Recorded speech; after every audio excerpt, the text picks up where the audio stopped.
Seconds, so if everyone could please take their seats.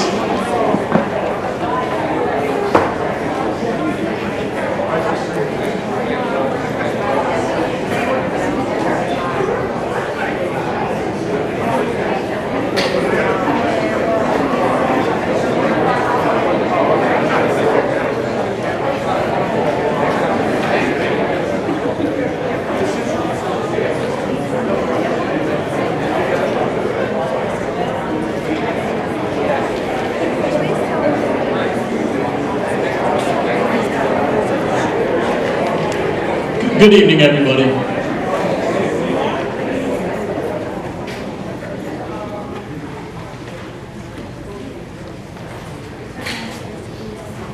Just wait one more moment for people to find us.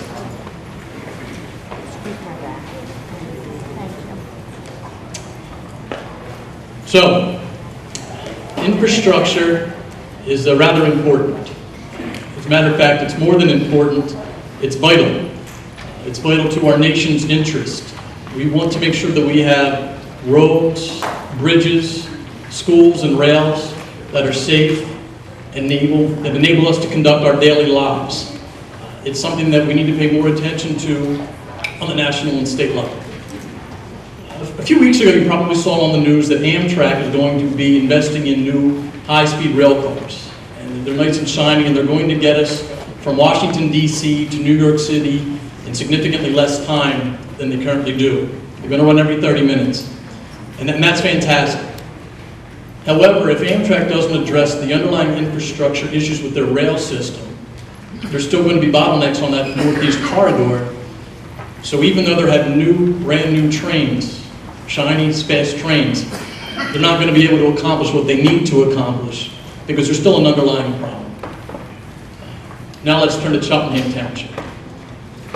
In 2010, approximately 2010, the township started investing significant amounts of your money, and it is your money, into our infrastructure, the sanitary sewer system. The goal being to try to replace and reline where necessary the public portions of that system. You see handouts, and you'll actually see the dollar figure, and it's a lot of money, and we'll talk about that later on tonight. But what's become apparent, much like Amtrak, is that the township can spend a lot of time, energy, and money, your money, on repairing and fixing and replacing the public portion of the sewer system. But if it doesn't address in a holistic fashion the private portion, the portion that runs from your home to the street, then we could have problems. And all of the money and effort that we've done on your behalf to repair the public portion could be for naught. And we don't want that to happen. We need a sanitary sewer system that can function so that you can utilize the facilities, and we won't go any more detail than that. We want to make sure that this community is able to grow. And we're only going to be able to grow and improve our business communities if we have the underlying infrastructure in place. In May, the commissioners came out with an ordinance. It was an ordinance that talked about private sewer lateral inspections. And many of you were rightfully concerned. It was a scary ordinance. It's something that caused you to ask many questions, and it caused us to gather here this evening. And I want you to know one thing. Your Board of Commissioners that are all here this evening, we have Commissioners Rappaport, Norris, Brockington, Simon, Pransky, and Commissioner Holland is en route, heard you. And we understand that the ordinance that was presented to you in May was too scary. But what we do need to understand, and hopefully we're going to be able to convey tonight, is that we are going to have to look at your private laterals, and we are going to have to come back out with another ordinance. But we want to make sure we take into account many of the concerns you raised, and they were valid. So I thank you because in this community, unlike many other communities, this is a community that is engaged, it's informed, and it's ready to partner with the township to try to solve this problem that we face. So I thank you, and I want to thank people like the Cheltenham Lateral Solutions Group that have also helped spread the word. And I can say on behalf of the township, we will do our best, and we will constantly try to improve how we communicate on this issue. I want to thank the State Department of Environmental Protection for being here this evening. I won't go through their names, you're going to hear them introduce themselves in a few minutes, but they have been a partner with this, and we thank you so much for coming tonight.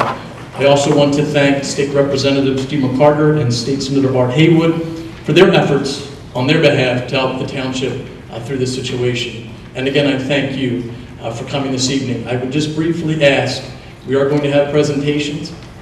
I would ask that you let those people run through their presentation. There will be time for public comment and question at the conclusion of those presentations, but please just allow them to run through them, and I think that will be a more productive use of our time. So at this point, I'm going to call up our Township Manager, Brian Haver, and Mr. Haver will talk about the Township Administration's perspective as it relates to this issue, and I do thank you for coming here this evening. Mr. Haver.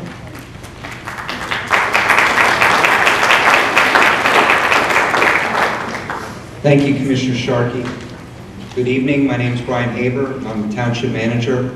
I want to thank everyone for coming out this evening to this educational meeting. It's great to see everyone. It's a great testament to the residents and the property owners to know that want to come out tonight to get an understanding of the concerns and to understand what we have to present. We recognize that there are many new faces in the audience this evening. It is not our intent to review old material from previous public meetings, but there are some historical and technical information that will be referenced to set the context of presentations that are on the agenda. We recognize many of you had questions the night of the May 18th Board of Commissioners meeting. Others emailed them following that meeting. Tonight, we hope to respond in general by weaving answers to those questions through the various presentations.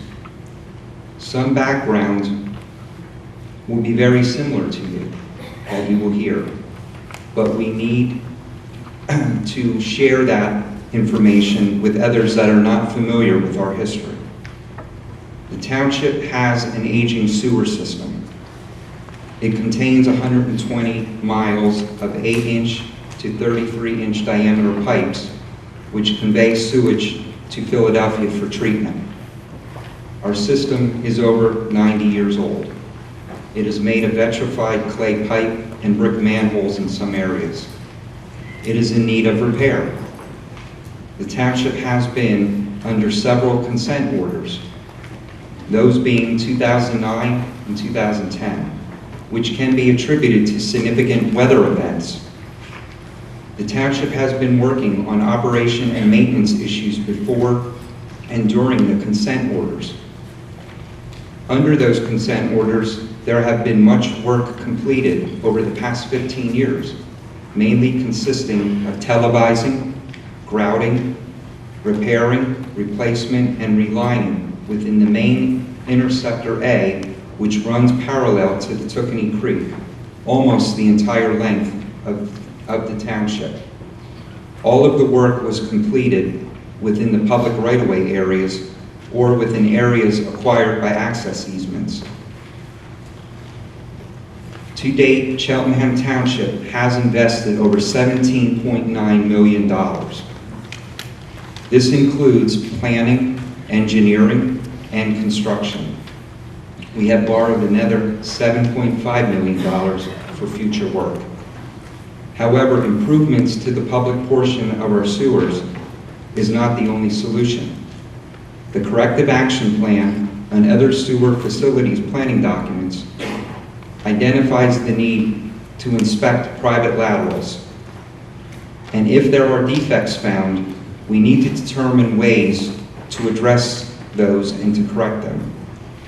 Addressing private laterals is another part of the puzzle, as they make up nearly half of our sewer system.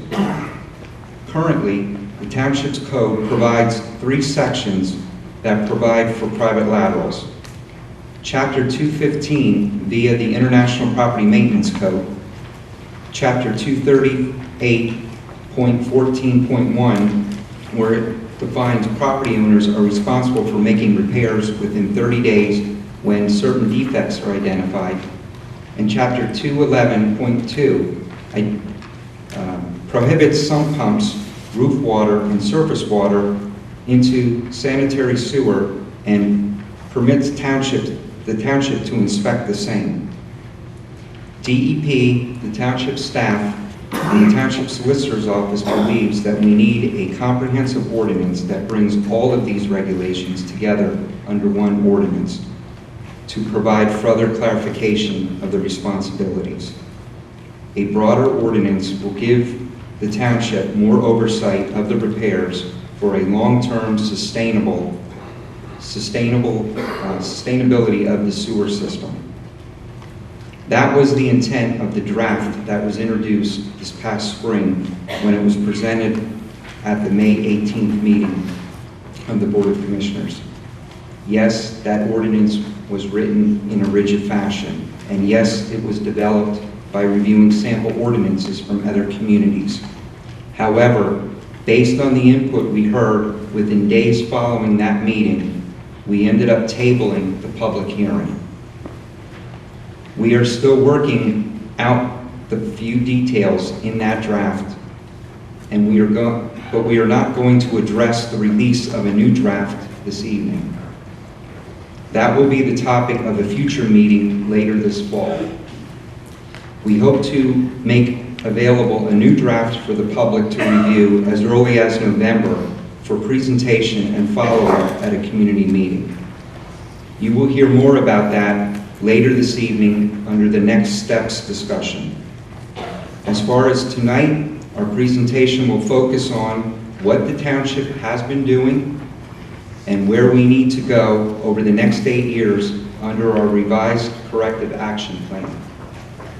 Therefore, the agenda has been set up to provide you with the following: an overview of the sewer issues from DEP's perspective, from a regulatory perspective, a presentation on the township's corrective action plan and upcoming infrastructure projects, a discussion on the private sanitary sewer lateral maintenance and repair issues, and finally, what are the next steps to look from the township administration and the Board of Commissioners.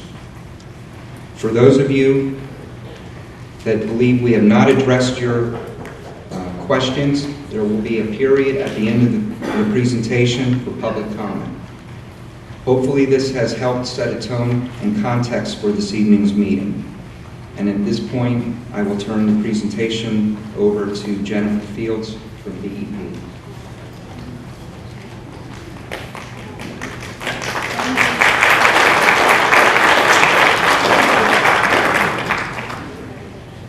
Good evening. My name is Jennifer Fields. I'm the Clean Water Program Manager for the Department of Environmental Protection, Southeast Pennsylvania. On behalf of the Regional Director, Cosmo Servillo, I'd like to thank the Commissioners for inviting us to participate tonight. Some of you may recognize me as I recognize some of you. My personal involvement in Cheltenham Township began in 2010, public meetings, but has continued since 2010 with regular meetings with Cheltenham to discuss their ongoing efforts to fix the sewer system. I'd like to just briefly introduce my team tonight. David Burke, who is our Special Projects Manager, Patrick Patterson, who is the Legislative Liaison, and Virginia King, who's our Community Relations Coordinator. Of course, I can't do all of this by myself. I have even more folks than this who have been participating in Cheltenham issues. We have had an opportunity to read the concerns presented to us by the residents, and I hope the presentations tonight, that you will see they're designed to collectively answer those concerns. That's why we're asking that you hold any new questions or old questions to the end, because in total we should be responding to everything that's been presented to the township. And I'm not leaving tonight until you all have the information you need. So to the best of my ability, I will stay here and answer questions until however long it takes.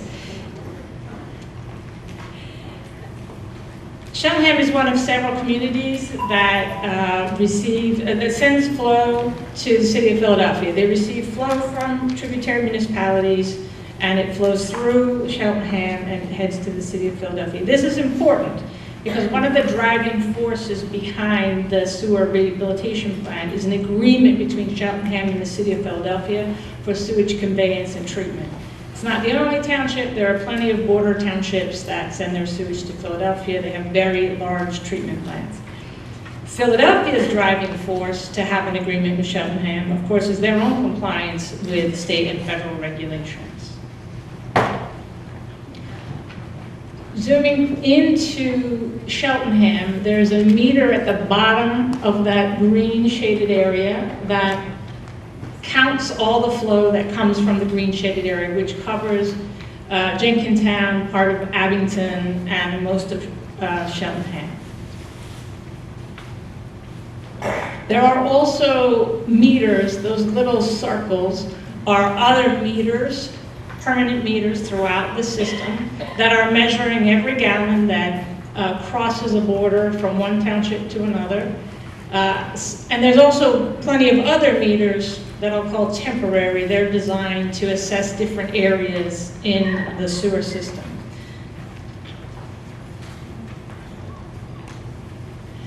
There may have been some confusion, so I present the next couple of slides just for everybody's basic understanding. There are two types of sewage systems in Pennsylvania, one called separate and one called combined.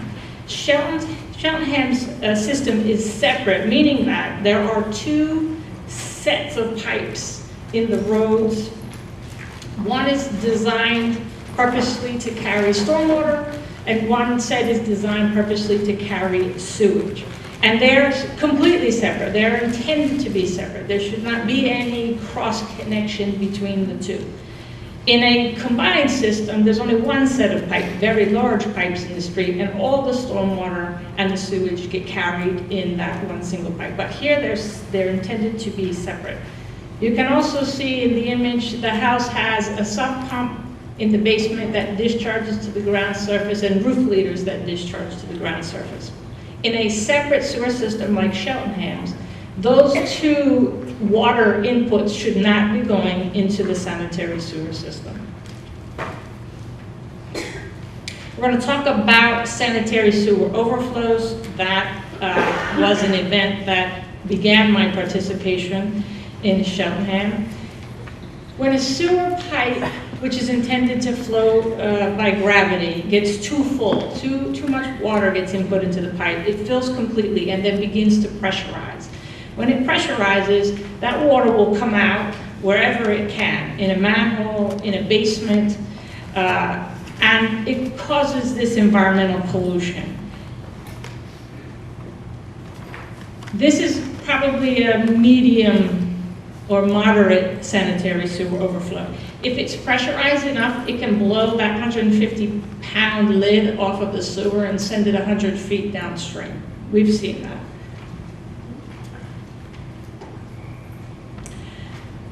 So where we are with Cheltenham, the system carries too much flow, too much water flow. In the early 2000s, I think, is when we started to take notice of what was happening in Cheltenham. There were reports of sanitary sewer overflows in various locations, and sewer backups typically means it's backing up into somebody's home. As you can imagine, that is a huge personal violation to the homeowners. We agreed on a path forward, a corrective action plan in May of 2005. The department has an obligation to step in and provide oversight to sewer systems that experience overflows through a program we call Chapter 94. That first corrective action plan included some very basic obligations. The township needed to look at their system and find areas where there might have been some flow restrictions that they could fix. They cleaned, they televised, and when I say they cleaned, they found truckloads of debris in the sewer system. So it was logical to think that, yeah, that was probably blocking up the sewer and causing some of the problems. They grouted, which means they fixed the connections between pipes. They inspected manholes. And they said, well, if we find some problems with laterals, we'll write them on a list for further evaluation. That was 2005.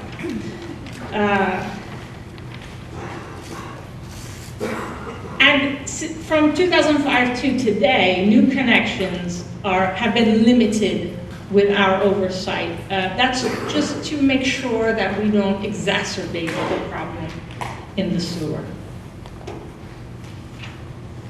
Now let's go to March 2010. Between 2005 and 2010, the township worked on all those corrective actions, and they basically completed everything. And then March 2010 came along. There was an unprecedented overflow from the Cheltenham sewer system in 2010. It was a period of heavy rain and snow melt that went on for a series of weeks, and this overflow went on for a number of weeks. And that overflow, in no uncertain terms, told all of us that we needed a more aggressive plan to address the sewer system. So we asked Cheltenham to put a new corrective action plan together.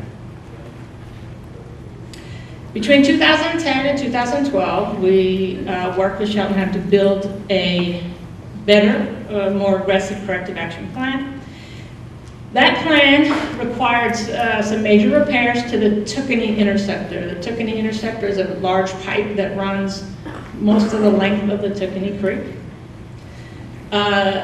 Lateral rehabilitation in priority areas or in the public right-of-way, which is the portion of the lateral or the sewer that extends from the road to a home that is under the road or the cartway.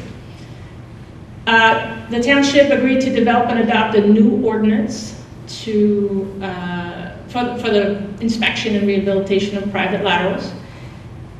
We asked Cheltenham to develop new intermunicipal agreements. That is, their agreements with, for example, Jenkintown and Abington didn't have any flow restrictions in them. So we said, no, you should put numbers in there, the actual flow numbers, above which would be a problem and they couldn't send any more flow.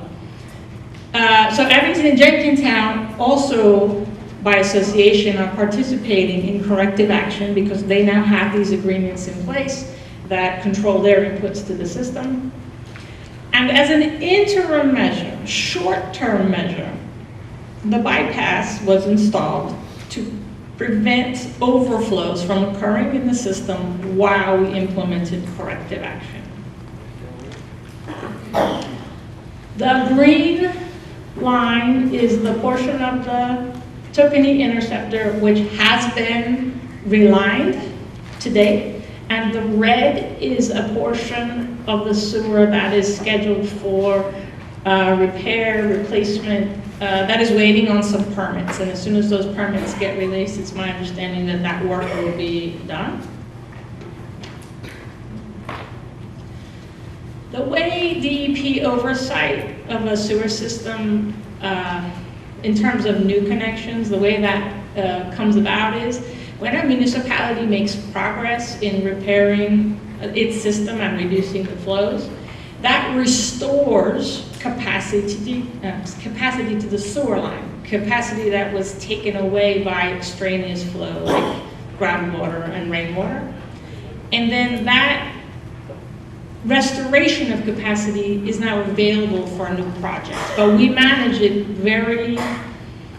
it's very hands-on, it's quarterly assessments, it's all kinds of things that other municipalities don't have to do if they're not in corrective action.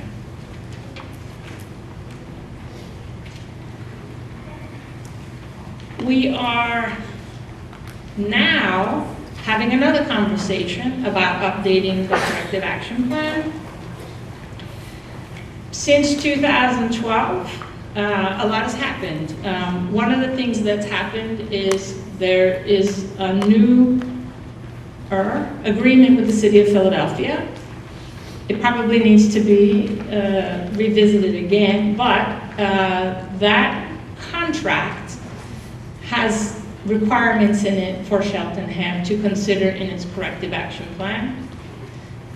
Also, we want Cheltenham to do an assessment of their entire sewer system. And that entire sewer system is the parts that they own and the private parts that connect to it, because globally, the problem could be anywhere in the sewer system.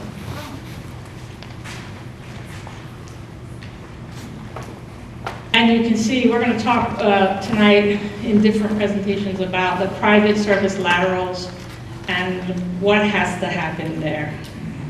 On the second bullet, the township owns sewer mains and what's happening there with corrective action. As soon as I'm finished, Amy is going to cover those details. And on the private sewer lateral, Matt is going to come up and give a lot more details about that.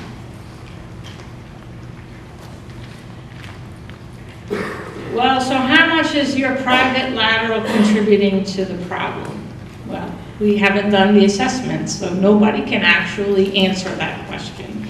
The assessment is critical to understanding where the problem is coming from. So the assessment is both the public portion of the sewer and the private portion of the sewer. The reason we're asking for a comprehensive evaluation and a program to repair the defects that are found is this. Suppose today 50%, suppose we knew 50% of the infiltration was coming from defects in the main and 50% was coming from defects in the lateral. So the township says, well, I'm just going to fix the main. I'm going to get rid of 50% of the problem, right? It's not how water works. Because as soon as the main is nice and repaired and can't let any water in, that water's going to hang around and find the path of least resistance. And when it does that, 100% of that water is now going to be coming through the lateral defects. Okay? So it doesn't quite work nicely. In another example, on a dry, sunny day, what percentage of water is coming into the lateral from a connected roof drain? 0. However, when it rains, something close to 100% of the water is going to be rainwater. So we're looking for all these defects, not in the moment. They may or may not be causing a problem, but as long as it's a defect, it's going to cause a problem. So there are these pitfalls with attempting to pin a percentage on the contribution from laterals. And in reality, every lateral can have a different issue or no issue at all. That's why the assessment is so important. The goal of the rehabilitation program should be to ensure that sewers meet construction and maintenance standards.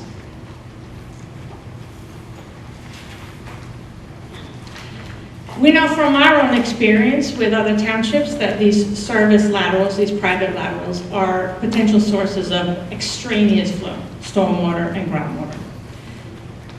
You don't know the condition of the lateral until you inspect it, and the township does have a right to, and a responsibility as well, to prohibit the introduction of waters into the sewer that are not allowed into the sewer, inspection, and requiring repairs. So I'm just going to give you an analogy because it helps me explain the lateral issue.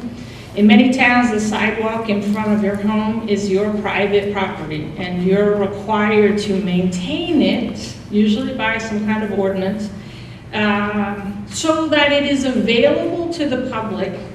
It's an extension of what I'll call the public transportation system.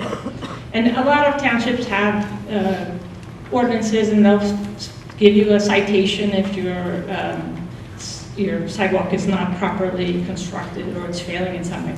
And so private sewer laterals, in my mind, are similar to the sidewalk because they are a private asset that you own and maintain, but it's required to be maintained to a standard because it's connected to and affects the public sewer system.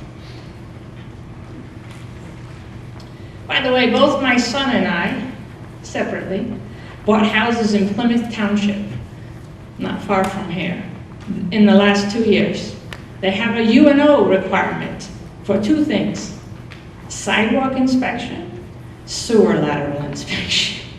So it's kind of funny that I'm the one talking about, hey, we got to get these laterals checked out, and then I get hit with, oh, you need to hire a plumber and get your sewer lateral, this house you want to buy, inspected. The good news is, both of those laterals passed, but I'm going to tell you about one that didn't. So here's the kinds of things that could come up in a lateral inspection. Your roof leader, your downspouts are connected right into the sanitary sewer. That's a violation. Can't happen. Your sump pump discharge.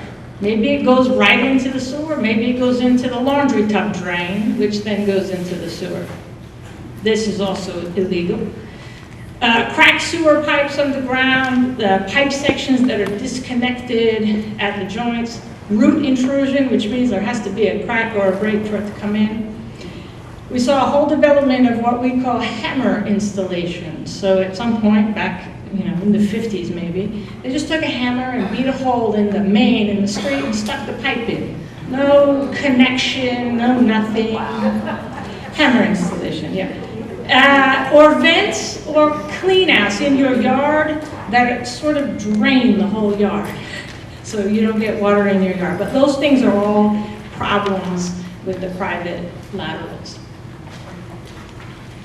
Why should we correct these problems in the laterals? Well, first of all, it does contribute to solving a township-wide overload, but it also reduces the risk of sewage discharge, these overflows, when excessive water gets in there and pushes all the sewage out.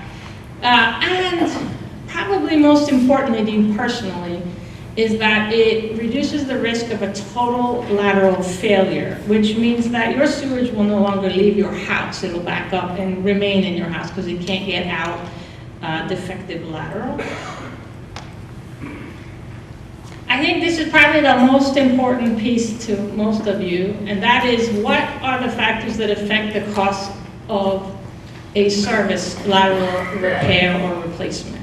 So 2 months ago, I helped one of my, I have lots of children. I didn't give birth to all of them, but one of my foster sons, he bought a house in Pottstown, and we knew when we went to look at it, it was for sale, I knew that it had a bad sewer lateral. And it's not because I'm psychic, it's because there were 3 holes, big holes in the yard.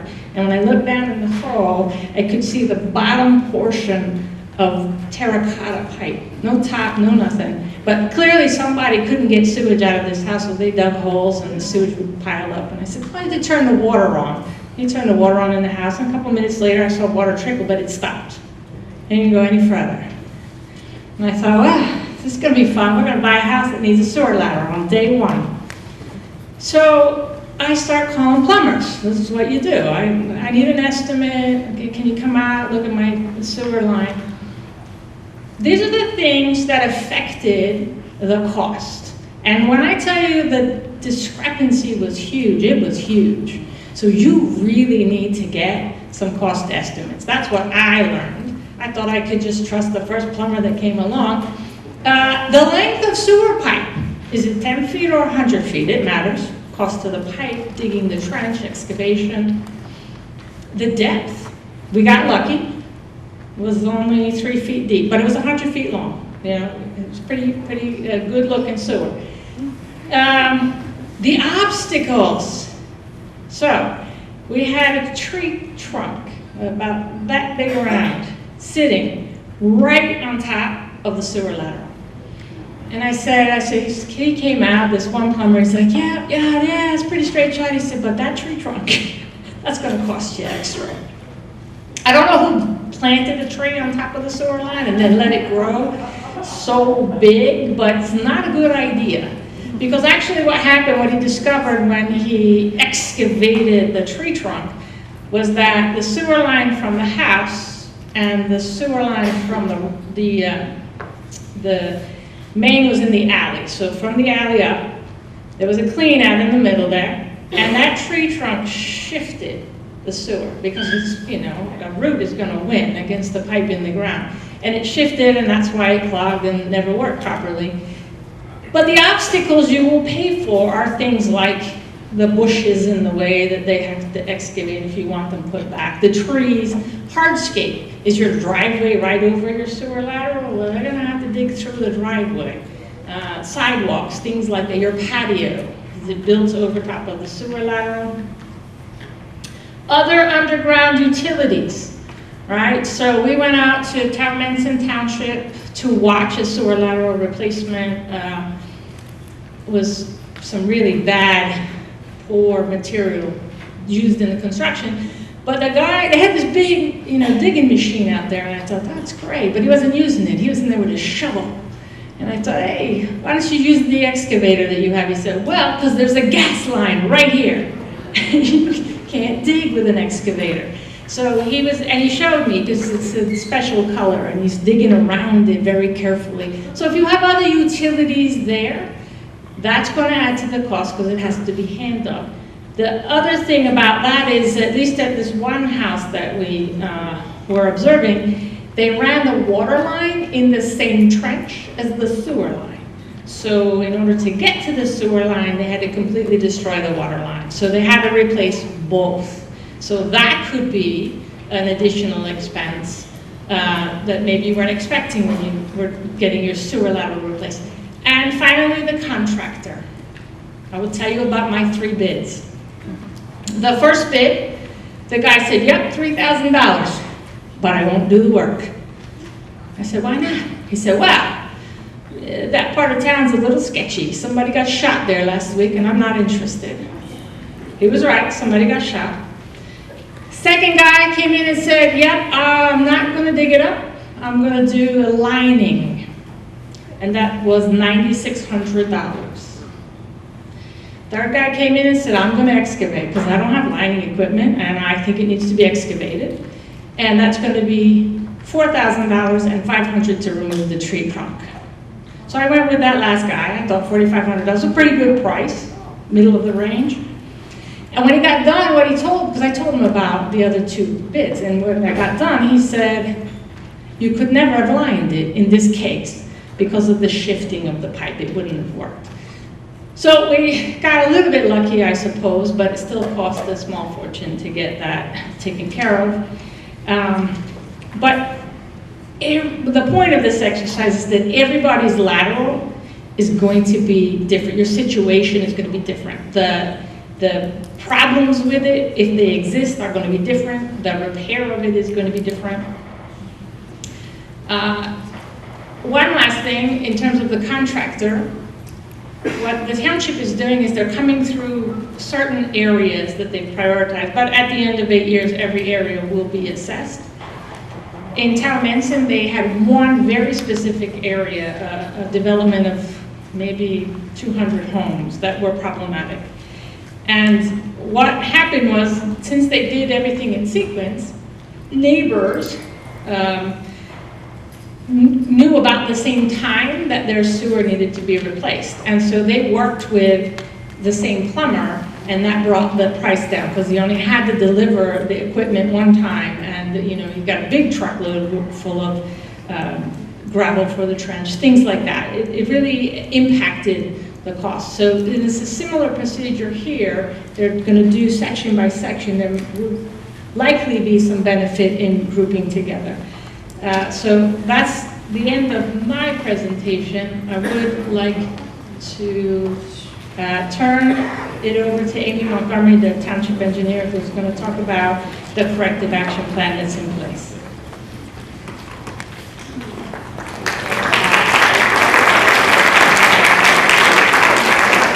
Thank you, Jen. I'm just waiting for my presentation to come up. Unfortunately, the corrective action plan is not nearly as interesting as what Jen talked about. I believe someone recently called it dry and technical, but I'm sorry, I'm obligated to deliver the message to you. So as she said, I'm Amy Montgomery, I'm the township engineer. I'm going to talk about our draft 2016 corrective action plan and our upcoming projects. Those of you who have been watching the Public Works meetings will know that we have talked about the corrective action plan pretty much for the last 6 months or so, and it's draft, so I don't have a final plan at this point, but I'm going to touch on what is in that plan. So the first thing is the purpose of a corrective action plan. To identify the means to reduce and ultimately get rid of those surcharges and sanitary sewer overflows that Jen was talking about. To restore the capacity in the sewer system for future connections, both residential and non-residential. And this will help increase the township's tax base. To establish milestones for those reductions and elimination of surcharges. And to reduce our sewage disposal costs for the entire system. So it doesn't matter whether it's clean water or sewage that's in our system, whatever actually gets to Philadelphia is what we're billed for. So why do we need to revise the cap? And I apologize to the people behind me. It all goes back to the requirement in an earlier cap to prepare what's called an Act 537 sewage facilities plan. As part of that Act 537 plan, we had to enter into a new treatment agreement with the Philadelphia Water Department. That 2014 treatment agreement required the evaluation of two options. Option one was the construction of a new interceptor sewer line through Philadelphia to convey the additional flows. The second option was the construction of an equalization tank to control our peak flows to 18 CFS. And that's very important because Philadelphia's pipe can only accept 18 CFS from us, and we are constantly exceeding that. Neither option that was evaluated was ultimately acceptable to any of the players, PWD, DEP, or the township, and they were both determined to really be expensive, short-term solutions. So the Act 537 plan could not be finalized as a result, and it is still not finalized. DEP and the Board of Commissioners requested that we evaluate a third option. And that was a very concentrated effort to reduce the I&I, the inflow and infiltration in the system, and to look at potential flow diversion to other municipalities. We did do that evaluation, and the diversion was found to be unbeneficial. We just could not divert enough flow at the costs that were associated. But the I&I removal modeling did show the potential for a significant flow reduction. With DEP's guidance, PWD agreed to evaluate a new agreement with Cheltenham with an 8-year timeline for the I&I removal work, option 3. Technical meetings have been taking place this entire year with all of the involved parties, so that's DEP, PWD, Cheltenham, Abington, and Jenkintown. And we have been working on a detailed I&I reduction plan and the milestones, which is our 2016 draft cap plan. Once everybody agrees on this plan, that can then be incorporated into the Act 537 plan and into our new agreement with Philadelphia. So what's in the draft cap? It's really not that fascinating, but the I&I reduction plan includes inspection, testing, and repair of the sewer mains and interceptors. And as was described earlier, the interceptors are those very large sewer pipes that run mainly along the streams. And we do have 4 of those. And then the sewer mains are the smaller pipes that are under the roadways for the most part. We'll be doing manhole inspections and repairs. Roof drain inspection and disconnection, and Brian did touch on this earlier, that roof drains are already not permitted to tie into the sanitary sewer. Private lateral inspection, rehabilitation and replacement, and this was in a previous cap as well.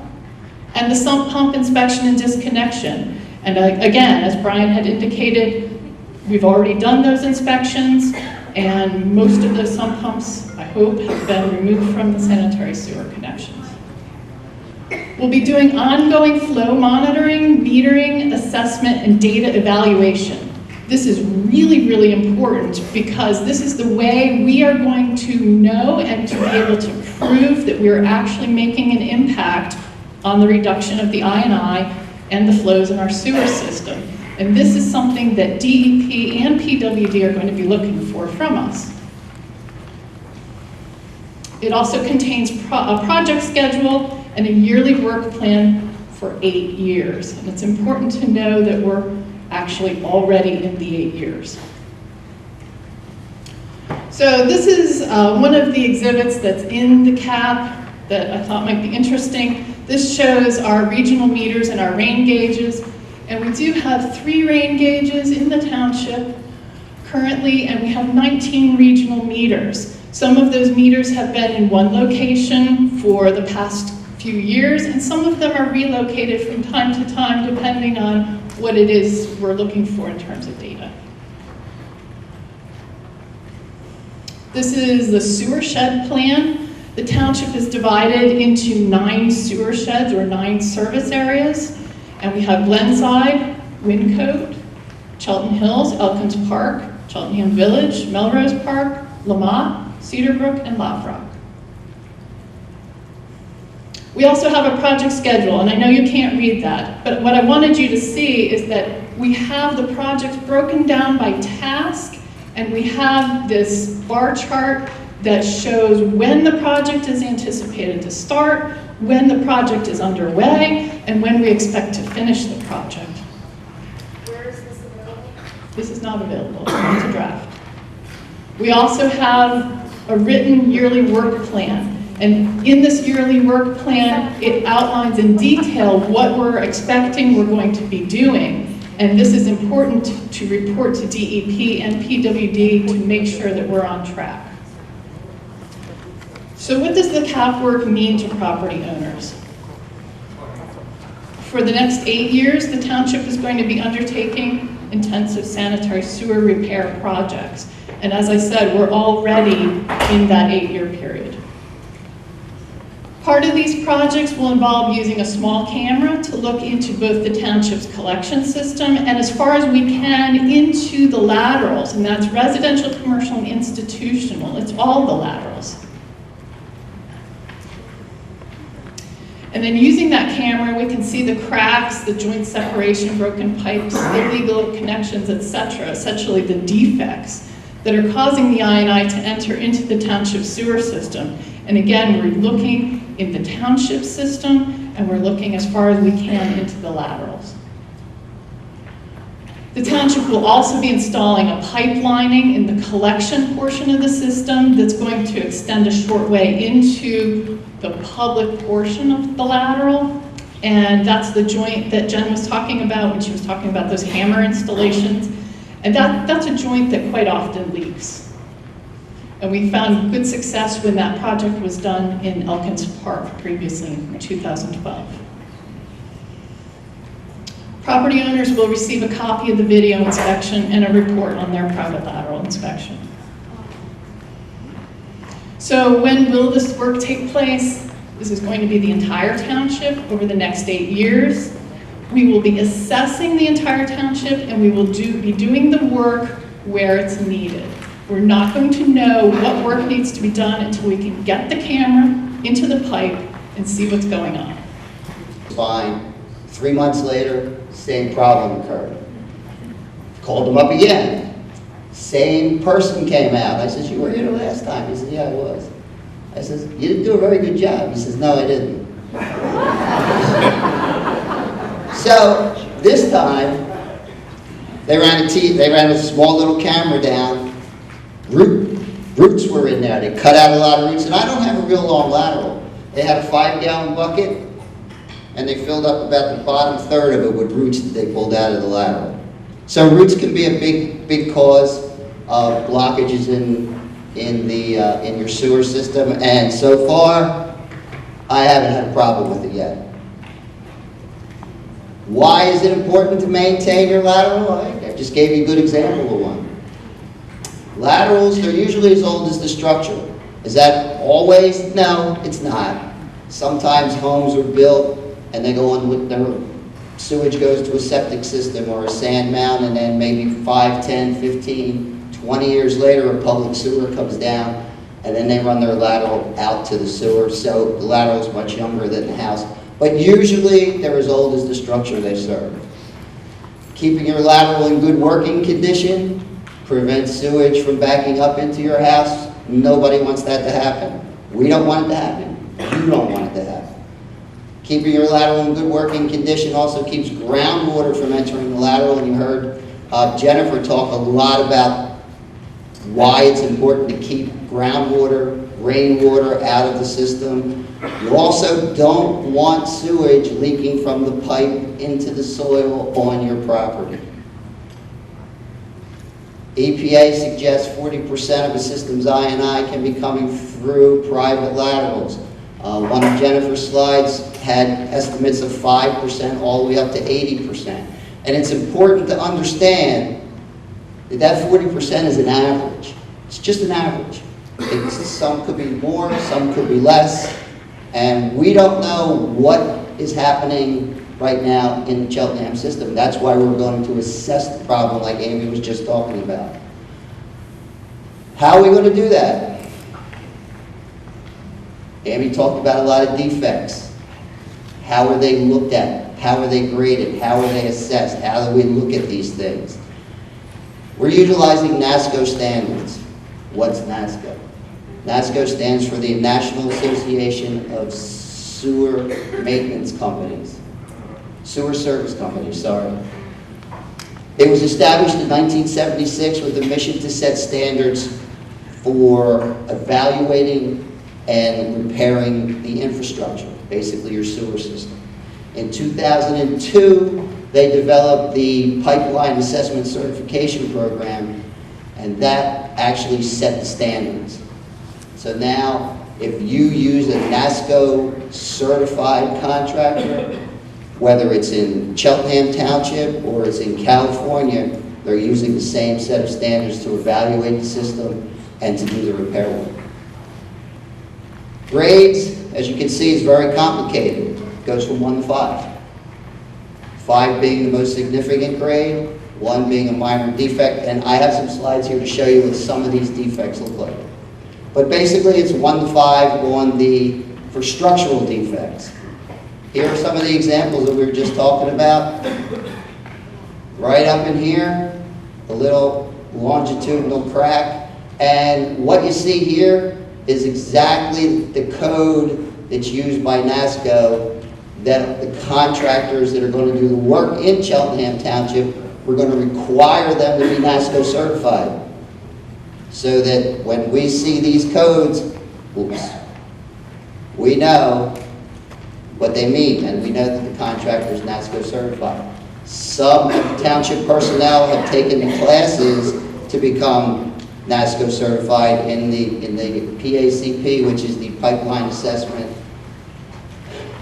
Control Program. I'm certified in it. Multiple cracks. So you see a lot of cracks in here, and again, CM for multiple cracks. A fracture. Multiple fractures. Keep it longer. There's fractures here, fractures there. What's the difference between a crack and a fracture? Typically a fracture, you'll see the pipe start to separate. A hairline crack is just a little tiny hairline crack. If it's fractured and it's separating, then we code it as a fracture. It's pretty obvious right there, big hole in the pipe. We don't need that in the sewer line. What happens here is, even though you don't see any water coming in through there, there's a very high probability that groundwater is going to be flowing through there. It's going to be carrying soil in with it. You could get a sinkhole forming. So this is a type of void or crack or hole that needs to be repaired. A broken pipe, right up in here. Again, these are fractures, but you can see right here and here how the pipe's actually broken. It's broken in half. So is it a fracture or if it's broke? The broken one is the worst of the defects, so we code it as a broken pipe. A collapsed pipe. There's a hole here, cracks up here, fractures over here, but the pipe's collapsed. Again, it's the worst of the worst, so we code it as a collapsed pipe. joint offset. I think Amy was talking about joint alignment. You can see that right here. This piece right here is a piece of pipe you shouldn't see. This portion of it and of this pipe and this section of pipe should be lined up together. But they're not. So this is a joint offset medium. Right up in here, you can start to see the void that's outside of the pipe. There are larger offsets where you can actually see the earth through the joint offset there. And I think Jennifer was talking about the trees moving pipes around. This could be something that a tree has done, or it could be a poor construction, or it could be settling that occurred. Surface damage. A lot of pieces of wall missing in pipes. And this can happen in concrete pipes, it can happen in clay pipes, it can happen in cast iron pipes. Again, it's a defect that needs to be remediated. Joints, roots. Typically they come in through your joint. You can see some more back in here. Root ball. Right there. And what this is telling you right here is this is a root ball at a joint, and it's blocking about 75% of the pipe.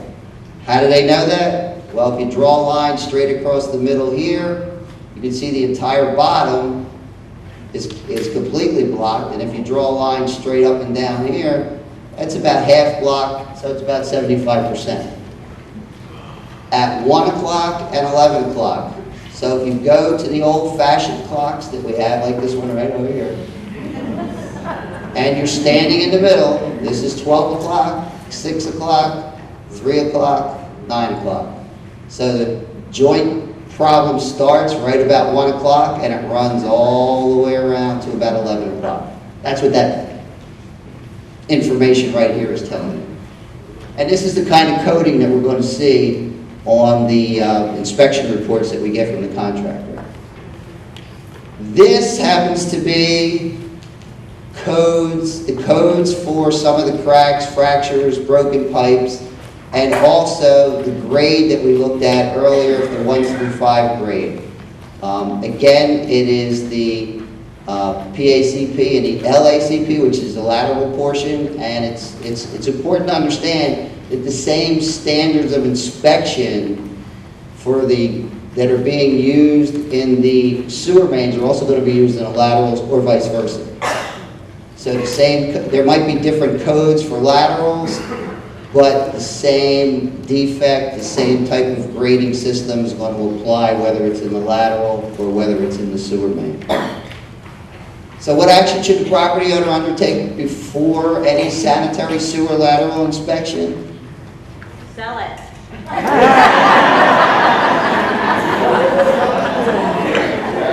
Yeah, might have to get it inspected anyway. As Jennifer can allude to. Where are you, Jen? So you want to disconnect and remove any and all your downspouts, gutters, your sump pumps, area drains, yard drains, hoses, any connection to the sanitary system that's going to bring in rainwater, groundwater, water that's quote-unquote clean water. That water is then sent to the treatment plant. It has to be treated, it has to be disposed of. That costs money.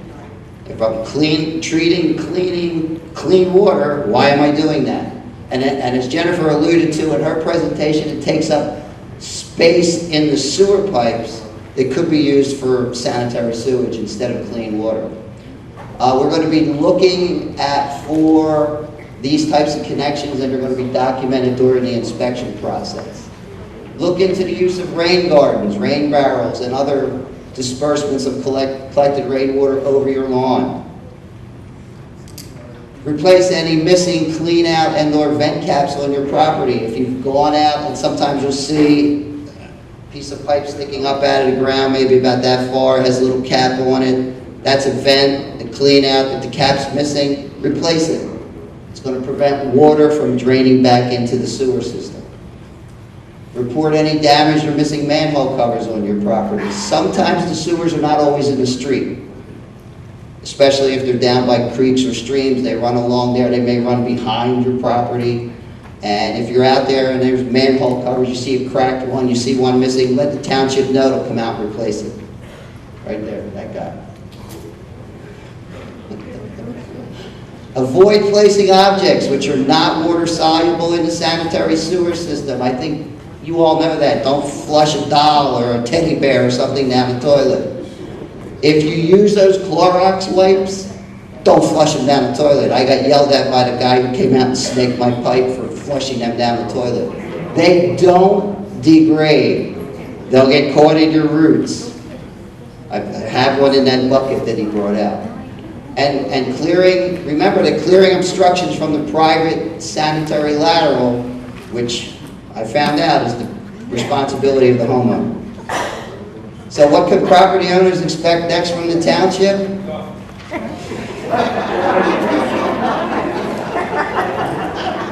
Well, we're going to give you a copy of your sewer lateral report and your video, and tell you whatever defects were found and whatever needs to be repaired or put on a watch list. And by a watch list, this is the same thing we do with the sewer mains. You know, you have a little crack here, or you have something there. Yes, it's not leaking, but keep an eye on it. Maybe every couple of years have it videotaped so that you know that, you know, there's nothing coming in there and it's not getting any worse. It's not clogging up. It's not potentially causing a blockage in your lateral, which you're not going to be pleased with the outcome of that. So right now, to wrap it up and to tell you what the next steps are, I'd like to hand it back over to the Township Manager, Mr. Brian Haber. Thank you very much.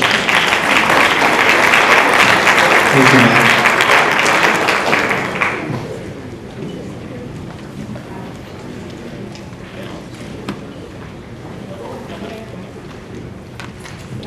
Okay, so what are the next steps?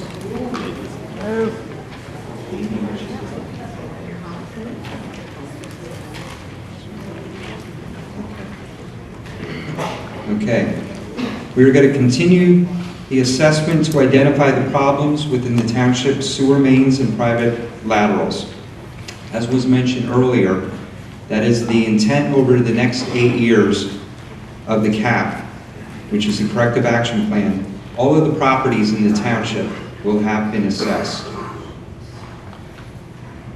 We're going to evaluate the feasibility of establishing group rates to be charged to the homeowners by private plumbing contractors for lateral repair work.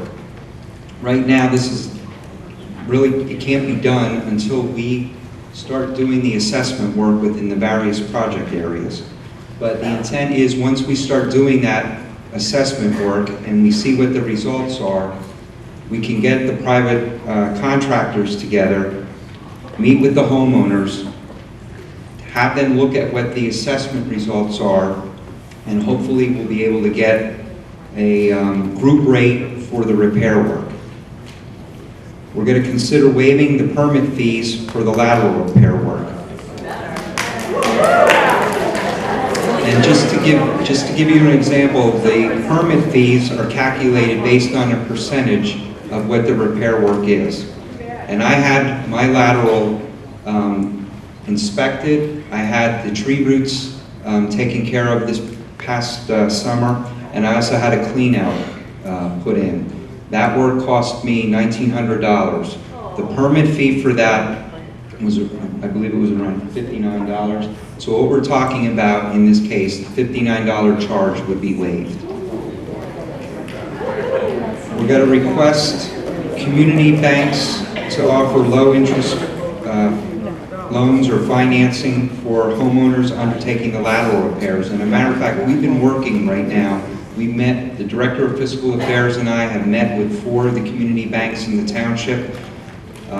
Right now, the interest among those banks, they've expressed interest, but at the end of the day, they haven't come to the table to actually develop any types of programs because there's a lot of overhead, and they're not interested in doing that. However, there have been 2 banks that have been identified out of the area that we are going to be working with. They're smaller community banks, so hopefully we'll get some results from that.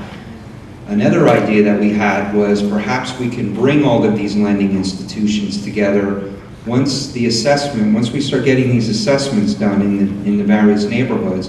We can bring the property owners together to meet in like a community meeting with the lending institutions, and you can meet one-on-one with the banks, and maybe you can work directly with them to put some type of program or get some type of better assistance meeting with them one-on-one. So that's something we're looking to offer in the future. We're going to continue to pursue state and federal grants to help offset our capital infrastructure expenses. That is something that for the last 20 years that I've been with the township, we've been aggressively doing. We have a very good portfolio of seeking grants. All of the grants that we get on an annual basis, we advertise those and promote those in our newsletter in the fall. For a lot of our projects that are in our capital budget, we have a portfolio of about $500,000 to $1 million that we help offset with various state and federal grants. We did get a number of grants through EPA and the former H2O program to help offset our sewer projects in the past. My assistant township manager, Allison Elliott, who's here this evening, she is going to be the point person for helping me continue to look for grants along with our township engineer, Amy Montgomery.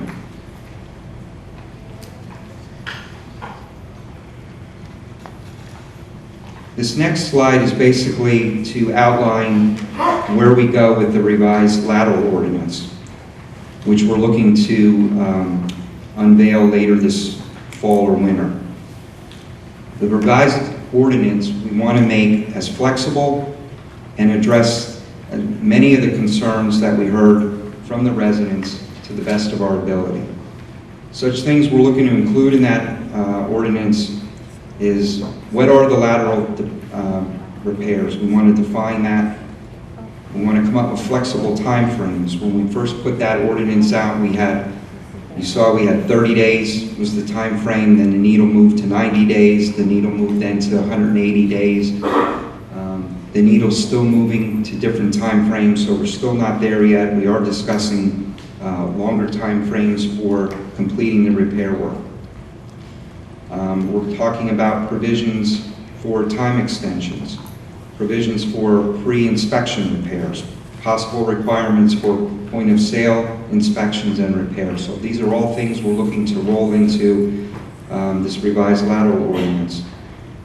We're looking to put this out sometime November, December timeframe, make that announcement, have a community meeting. Where that community meeting takes place, if it's going to be in a form such as we have this evening, or if we're going to have it at a Public Works Committee meeting, that is yet to be determined, but we are going to have numerous community meetings where this draft ordinance will be discussed.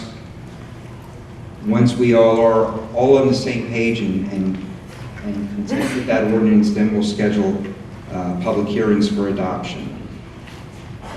How do you become involved with getting the information? We're suggesting that the best way to do it is through the e-notification through e-blast. We're going to e-blast out this information to everyone. So please go on the township's website, sign up for the e-blast. The website's up there, cheltenhamtownship.org. There's a notification to sign up for, and you'll get daily e-blasts. They go out 5:30 every day. You can also check the township website, social media forums such as Facebook, and our cable TV. All of these PowerPoint presentations tonight, along with the handouts that are out on the table, they will be made available on our township website tomorrow. And if you would like to have hard copies, you can also stop by the township building, pick those up. We'll make them available also at the community centers and at the libraries. So hopefully that has addressed a lot of your questions. And at this point, there will be a public comment period that will be facilitated by Commissioner Sharkey. We're all here that presented tonight to answer your questions. And at this point, I'll turn it over to Commissioner Sharkey. Thank you, Brian.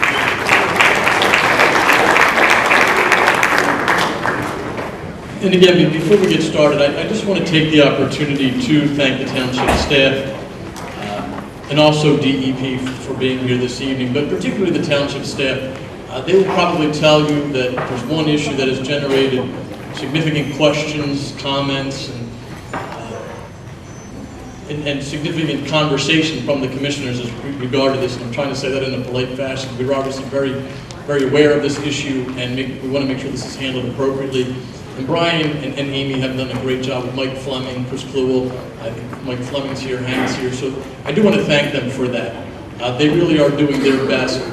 And one last item as it relates to our township staff. We've had a significant upgrade in our township engineering since I first arrived on the board. And I do want to say that Amy does do a fantastic job. One of the things when we first arrived, the engineer and the zoning officer were the same person. And that was very difficult to accomplish the variety of tasks we needed to accomplish. But the board and Brian realized that that was not the way to go. So we brought on a separate engineer, and Amy's done a great job. So at this point, we will get started with questions. What I would ask, you know what, we're going to do it this way. I'm going to ask you that you come down here so you can speak on the microphone so that everybody can hear. I just want to set up a few guidelines. Please be mindful that I'm assuming many people would like to speak, so try to use your time in an efficient fashion. I would also ask that if you hear a question's been asked one or two times and it's been answered satisfactorily, we probably don't need to hear it over and over. So I will probably ask you that if that question has been asked and answered, to move on to the next question. So at this point, I would ask that maybe we can line up 4 or 5 deep, and as you see the line dwindling, you know, please feel free to fill in, and we will get started at this point. Thank you, sir. Thank you. My name's Ken Thomas. I live in Elkins Park. I was wondering where exactly the homeowner's responsibility ends, whether it ends at the curb or whether it ends actually at the main. And along with that, since there's so much other utility work going on, they're replacing gas mains, they're replacing water mains, will I be responsible if one of those other utilities damages my lateral while they're in the process of digging up the street and moving everything around? To answer your first question, typically it would be down to your property line, the curb. However, the township is going to basically take control from the portion of the street up to your property. But maybe I'm missing. So maintenance, cleaning your lateral, you're responsible all the way from the building to the main. If there is an actual repair required to the lateral itself, the township is responsible for the portion from the main to the edge of the cartway or curb, whichever you happen to have. If there is no cartway or curb, you are responsible all the way to the main. You should not be responsible for the utility damage. However, I will say that sometimes we, even in our sewer mains or storm sewers, have encountered damage caused by other utility companies, and we did not notice it for a period of time. So it would probably be good for you just to kind of notice what work is going on in your area.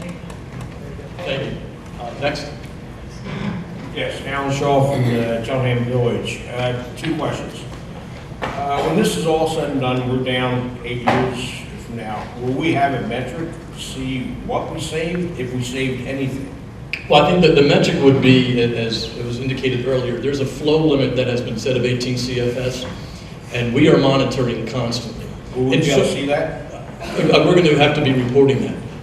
So I would say that yes, there's going to be a metric. The goal is to get down as close to that level as possible, because if we don't reach that goal, there are going to be exceedance charges and things of that nature. So yes, we will be able to ascertain what the savings will be. The other thing is, if we have to replace something, most of us have to go through a sidewalk. Are you going to wait for permitting on sidewalks? Are you going to have contractors available for the concrete? What I would say to you is that is a fantastic question. I do not have an answer to that right now. Okay. However, when Nancy is oh, actually we have no. Okay. Oh, I'm sorry. No, we are going to. Just so everyone knows, we have someone writing down questions, and if we don't have an answer tonight, We're going to make sure that we get an answer at some point. That is a fantastic question. It's on the list, and we will have to get an answer to it. Thanks. Thank you. Mr. Rotano, how are you doing, sir? Good evening. I want to thank everybody for the presentation because that explains quite a few of the questions that I was getting by phone calls. So thank you to the staff. It was an excellent presentation. I am in favor of the work the township and everybody is doing. We're at a point in the township where we need new business. The moratorium on construction has been devastating. The portion that we're doing now is something that every resident and property owner has owned but never recognized. So I want to thank you for this presentation because the work has to be done, should be done. Now my question for being up here is at the end of our new system being in place, reducing the flow to 18 cubic feet per second, what is Philadelphia's responsibility since they control the valve, the intake and flow from Cheltenham system in the Philadelphia sewage system plant? I'm sorry. What's the result of everything we're doing? The result will be that we're not going to be charged exceedance charges, and we're going to continue to be able to utilize their system at a more affordable cost. If we don't get this clean water out of the system, the cost to treat, or the cost of Philadelphia will pass on to the township to treat that water, or the sewage that we're passing on will be substantial. And so we need to do everything we can to get that out of there. So to your answer, we have a goal that we need to meet, a contractual obligation that we have to meet. We have to meet it. If we don't meet it, or if we fail to meet it, there's going to be a financial penalty for that. So at the end of the 8 years, there won't be a financial penalty. The reason for that question is Philadelphia, for hundreds of years, has a combined storm and sanitary system. In the late 80s, they put in sewage treatment plants. They control the process. All the sewage that comes into their system is controlled by Philadelphia, and we're charged for every cubic foot that goes in there. My question then falls onto, does Philadelphia have the ability to slow our inflow from their controls and their valves? Because how can they explain to the residents of Philadelphia that the sewage flow coming in is not just Cheltenham? If Cheltenham's fine and fixed, what is the problem now? Because Philadelphia has events. When it rains, every system collects stormwater and goes to that treatment plant. So are you going to tell the Philadelphia residents that they have to pay more in taxes? No, that won't happen. I believe what happens is they control the inflow. So even if we get to the 18 cubic feet per second, what's to prevent them during a storm event to just throttle it back again? I think the answer to that is very simple. There's a contract in place that says we're entitled to so much flow going in there. The contract again states that if we don't meet that flow limit, if we exceed that flow limit, there's going to be penalties. I don't believe they can switch a valve and turn us off. What we have been doing, and I believe Jennifer and Amy touched upon it earlier, is we've been doing significant monitoring, flow monitoring, to make sure we have adequate proof, to make sure we demonstrate to not only DEP, but our neighbors in Abington and Jenkintown, we know the flow coming into Cheltenham, and we know the flow going out of Cheltenham. And the purpose of all of this work is to make sure that we restrict that flow as much as possible. But for Philadelphia to turn a switch off and say we're not going to let you exceed that 18 CFS, I don't believe, unless someone can correct me, I don't believe that that is something that they have the ability to do. They will fine us, but I don't believe they have the ability to do that. The problem I still see is, unless I'm wrong, when did Philadelphia finally open up the records and their metering for us to make those observations of what our actual flows are to their system?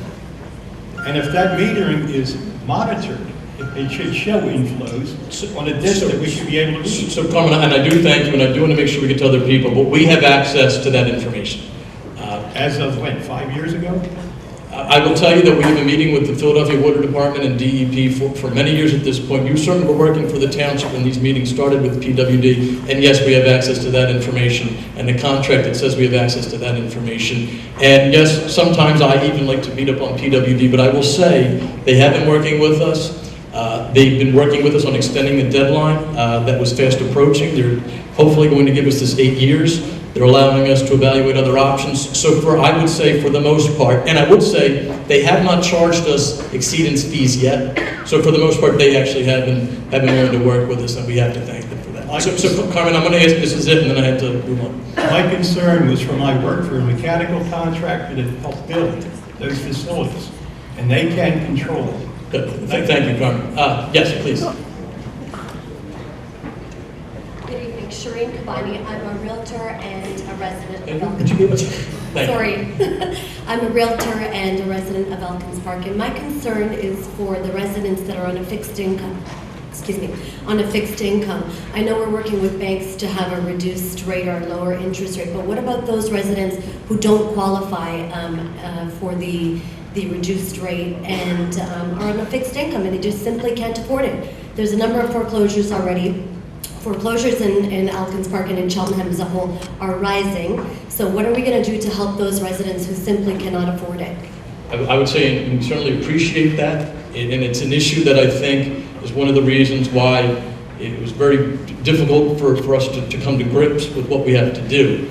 I think the way we can help at this point is obviously to pursue grants, but also to work on the timeline. I believe when we talked about it, that initial ordinance that came out had a very aggressive time schedule. And we realized that was way too aggressive, and we're going to figure out a way to work with people. We will work with people on time. What I would say is, and you probably all want to know this, so I will just be upfront with you. I would hope you leave here tonight, and this is not something that I like saying, but I'll say it. The expectation would be that if you have a problem with your private sewer lateral, the cost is going to have to be incurred by, you. I would say also, some of you are not going to have any problem whatsoever. It's basically going to be Atlantic City. It's going to be a roll of the dice. You may be fine, you may be not, but we want you to be prepared. We want you to understand why we have to do it. If that situation were to arise, we'd certainly probably work on timing. Unfortunately, financially, the township would not be in a position at this point to offer financial assistance. However, we will continue to pursue grants. I know the DCED grant has come up. We're looking into that. And again, we will continue to pursue grant opportunities. I wish I had a better answer for you, but that's unfortunately the answer that I have. Okay, one more question, sorry. What about if, probably I'm expecting a number of people will be listing their homes for sale because of this. Is this something that would be required for the use and occupancy? At this point, we do not have a point of sale ordinance. That will be something that we're going to talk about and discuss as part of our corrective action plan. And what I would also say is this. Cheltenham is an older community, but many of the communities in Montgomery County are older communities. And we're on the forefront of a lot of fantastic things in Cheltenham. We're also on the forefront of an unpleasant infrastructure issue. But just because Cheltenham's dealing with it now doesn't mean another municipality is not going to be dealing with it in the near future. So yes, you can say, all right, I'm going to move to another municipality, but chances are, if they certainly specifically, this side of 202, they could be dealing with this issue at some point, probably in the near future. We know of other municipalities in Pennsylvania. Jen can probably speak to that, that have been dealing with it. But to answer your question, a point of sale ordinance will be discussed. We don't have anything in place at this point with regard to a point of sale. Thank you. Thank you. Hello. I'm Maxine Carson. I live in Cheltenham Council. Well, I guess at the Wyncote, the Melrose Park East. You scared me to death tonight. I thought that it was just going to take a credit card to take care of this. But you're talking about taking out a loan now. I know I'm not going to be able to sell this house. But what I come up here to say is that Mr.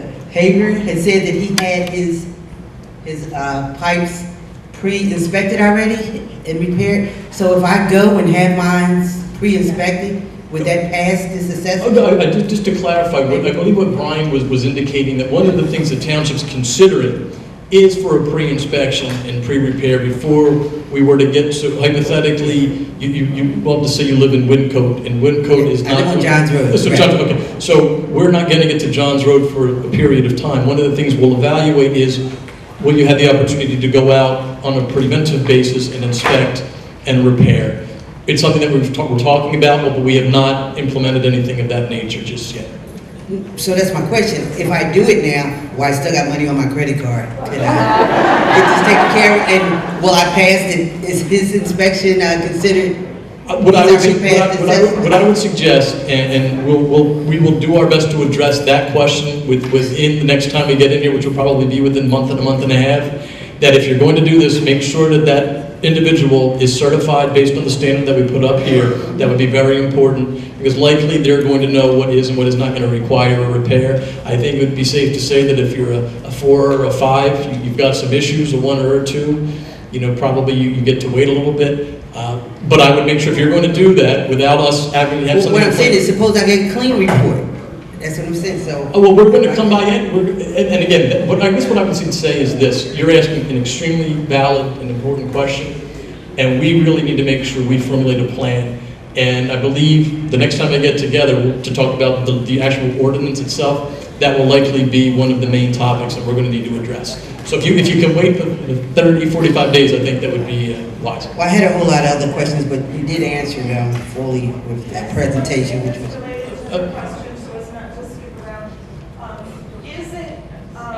Would you be able to stand up, please?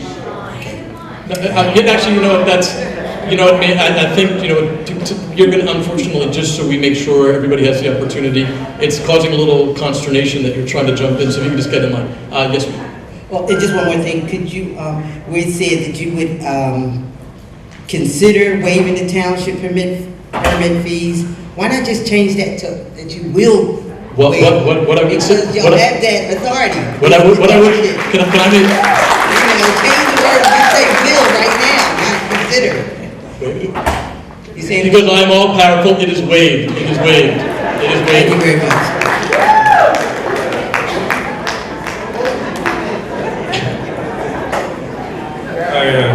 That'll be the only waiving we do tonight, but we'll waive that. Yes. Good evening. John Loesch from Glenside. I live on Keswick Avenue, and I moved there in 1980. And I talked to my neighbor who lived there before me, Mr. Seltzer. He said I'm sorry, sir. If we could just make sure that we enable everyone to have the opportunity to speak uninterrupted, I think that would benefit everybody here. Yes, sir. Yeah, I just want to, as a little bit of background, I live in Glenside on Keswick Avenue. And when I first moved there in 1980, I had a neighbor, Mr. Seltzer. He said that he lived there since 1926. When Keswick Avenue was a dirt road and there was the Route 6 trolley went into Willow Grove. I mention that because my house is also the same age. It's about 90 years old. And I don't expect to have I'm trying to explain this in a way that I expect to have a problem with my lateral, okay? I've been talking to my neighbors and stuff. One guy who's a construction plumber guy. He talked to me that it's going to cost about between $12,000 and $15,000 to get that replaced, if I have to have it replaced. Now, I cannot afford $12,000 to $15,000. I'm a newly retired senior citizen in Cheltenham Township. Like the lady before me said, I'm probably going to put my house up for sale. I can't afford this. Is there any possibility to be a state grant to individuals that's interest-free loan or something that where I don't have to bear all this cost myself? Because it seems like the problem is in Philadelphia, not in Cheltenham. That they can't handle the stuff. And I don't know how much of our sanitary stuff that's coming through the township is our stuff versus Abington stuff.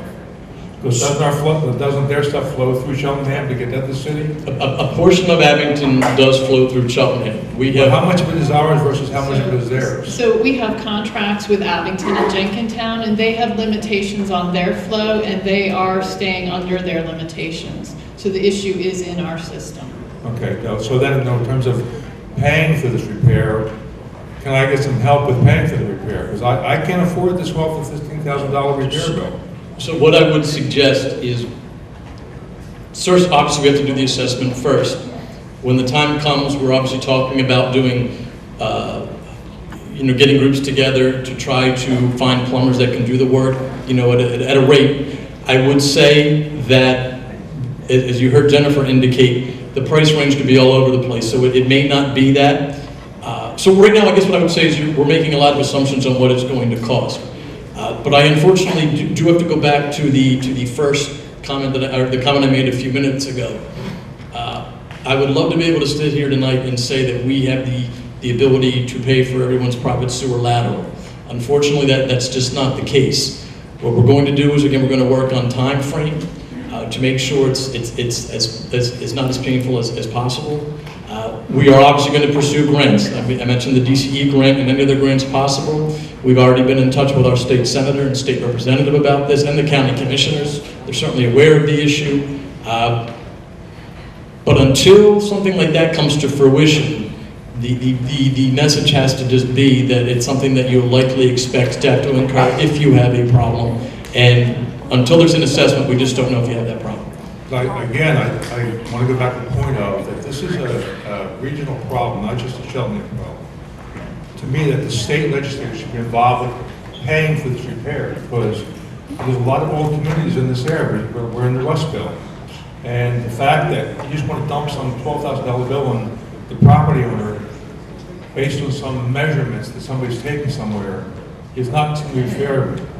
Yeah, I don't have any children. I pay a lot of money for Cheltenham taxes every year for school.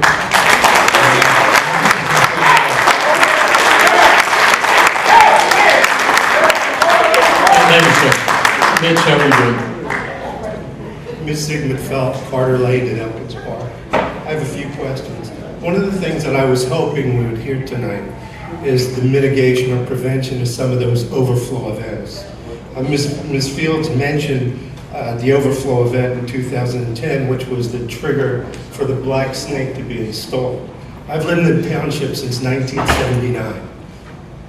I've had 8 different situations where the floodplain, the 100-year floodplain, was exceeded in those 38 years.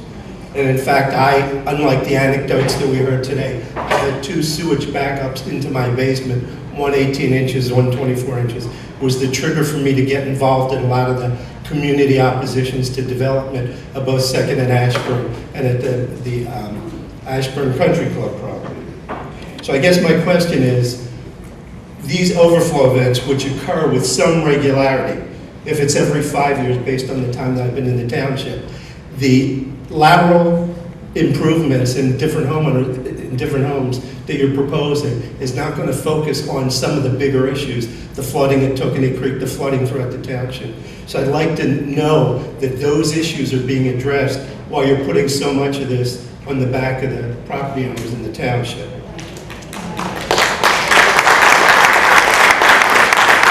I have a question for Mr. Haver. You've mentioned being involved in the township, and I know you have for 20 years.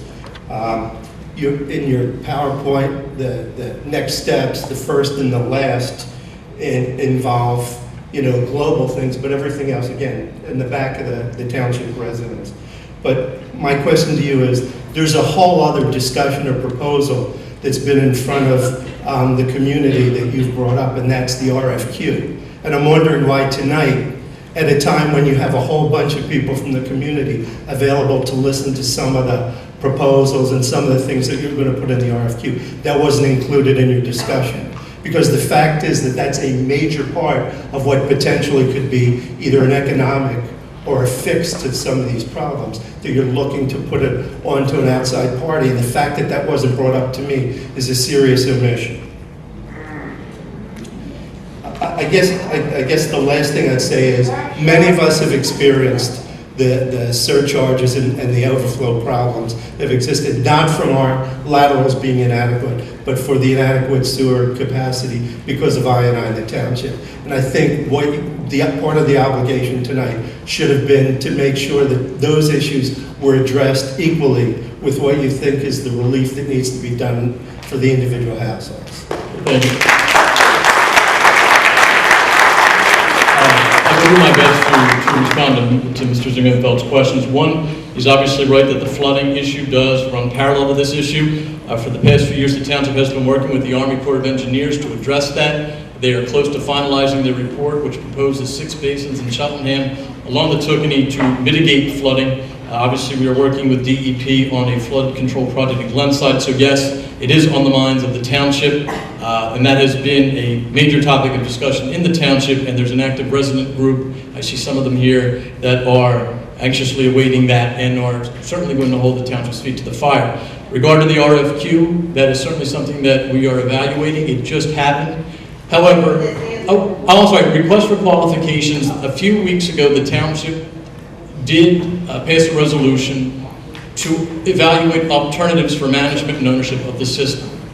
What I would say is this: whether we sell the system, bring in an outside party to manage it, executive director, whatever it may be, that's not going to solve the lateral issue, because our friends in both PWD and DEP want us, and the township has acknowledged, that we need to look at the private sewer lateral issues. Whether Aqua, Bucks County Water, or Cheltenham Township owns the sewer system, we need to address the private sewer laterals. If you're interested, that discussion has taken place and will continue to take place at public meetings. I would urge you, if you're not, yes, you are coming here tonight, and that's fantastic, but we meet 3 times a month, and Mitch knows about this. We meet 3 times a month, and many of you come, but if you don't come, you should come. We need you to be an active citizenry. We meet and we talk about police issues at public safety, general questions at public affairs, building and zoning issues. We talk about stormwater, sanitary sewer, land development, bridge repairs at public works. 3 times a month. This township meets more times, maybe say 1 or 2 other townships that meet equal, than any other township, certainly Montgomery County and southeastern Pennsylvania. They're kind of shocked at the amount of times we meet. So we meet, we want you to come. Please come, listen, but to answer your questions, yes, we are working on flooding. And with respect to the RFQ tonight, frankly, it probably would have confused the situation. We're here to talk about laterals. That does talk about the larger issues about capital investment, and we need to continue that discussion. But really tonight we need to talk about private sewer laterals. Next question. Thank you. My name is Ann Rubin. I'm a resident of Cheltenham Township. I own a business in Cheltenham Township. I'm a real estate broker. And if anybody wants to sell their house, trust me, there's a number of real estate agents in the room tonight that you can talk to. But I'd like to speak to that issue because I am involved legislatively, not only locally, but statewide. I've just come back from state meetings where the discussions are statewide about changes in our agreement of sale to add an inspection option for sewer laterals. There's a discussion about adding a section in the seller disclosure about this more specific questions on sewer laterals. This issue is not local, although we care about it because it's our own house. Point of sale, I want to say that point of sale is the worst option that we could have, even as residents. It feels as an individual as the best, because if I'm not selling my home, I don't have to worry about how much it costs. The problem is with point of sale is there are several. One is that then, once your house is under agreement, all the terms have been met and you're ready to sell, all of a sudden Township now says we need these requirements. One is a certification on your sewer lateral, and now you find out that you have to replace your sewer lateral and you might not have the funds for it. It could be a reason for the buyer to walk away, and after all that's said and done, you're left with a problem and not being able to go to settlement. And you'd have to disclose it at that point. The other problem with this issue not being dealt in a larger way is we're not fixing the problem. It could take beyond my lifespan before we've really addressed all of the houses if we're only looking at it when a house is being sold. So I'm suggesting that not be the option that the township goes with. I've had an opportunity to hear about some of the plans, read about some of the plans. I commend our township. We are being proactive. Trust me, this is going to be happening in all of the townships around us. We're aging townships. Our township has an issue already. I'm not blind to this. We've been impacted with the values of our houses. We pay high real estate taxes. I pay them with you, the highest, you're right. This will only help us, not hurt us in the end. When we're on the news with a lot of negative stuff, and right now we're on the news because we're in the forefront, it's impacting our values now. Let's get our values up and do things that will help our home ownership, and I believe that this will. The township is not asking us to take responsibility for anything that is not ours. I had to replace a sewer lateral in one of my homes because I had tree rot.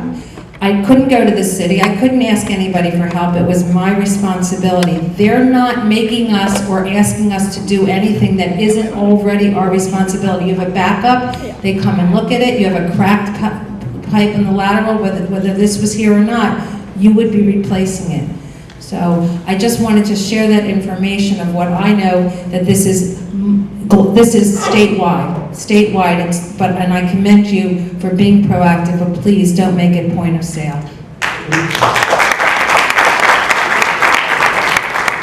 Thank you for your passion. Thank you for being a real estate broker that advocates for Cheltenham. I would say, to answer your question, that is just one of a small portion. The intent is to implement a plan where we're going to be inspecting laterals, and then if there is an issue, require it prior to a sale becoming a reality.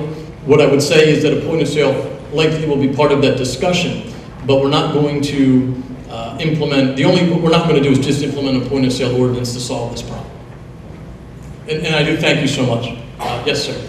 My name is Jamie Ridge, and I'm president of the Suburban Realtors Alliance. We monitor 238 municipalities in southeastern Pennsylvania. And as previous speakers have said, this is not a Cheltenham issue alone. This is happening all over our area and statewide.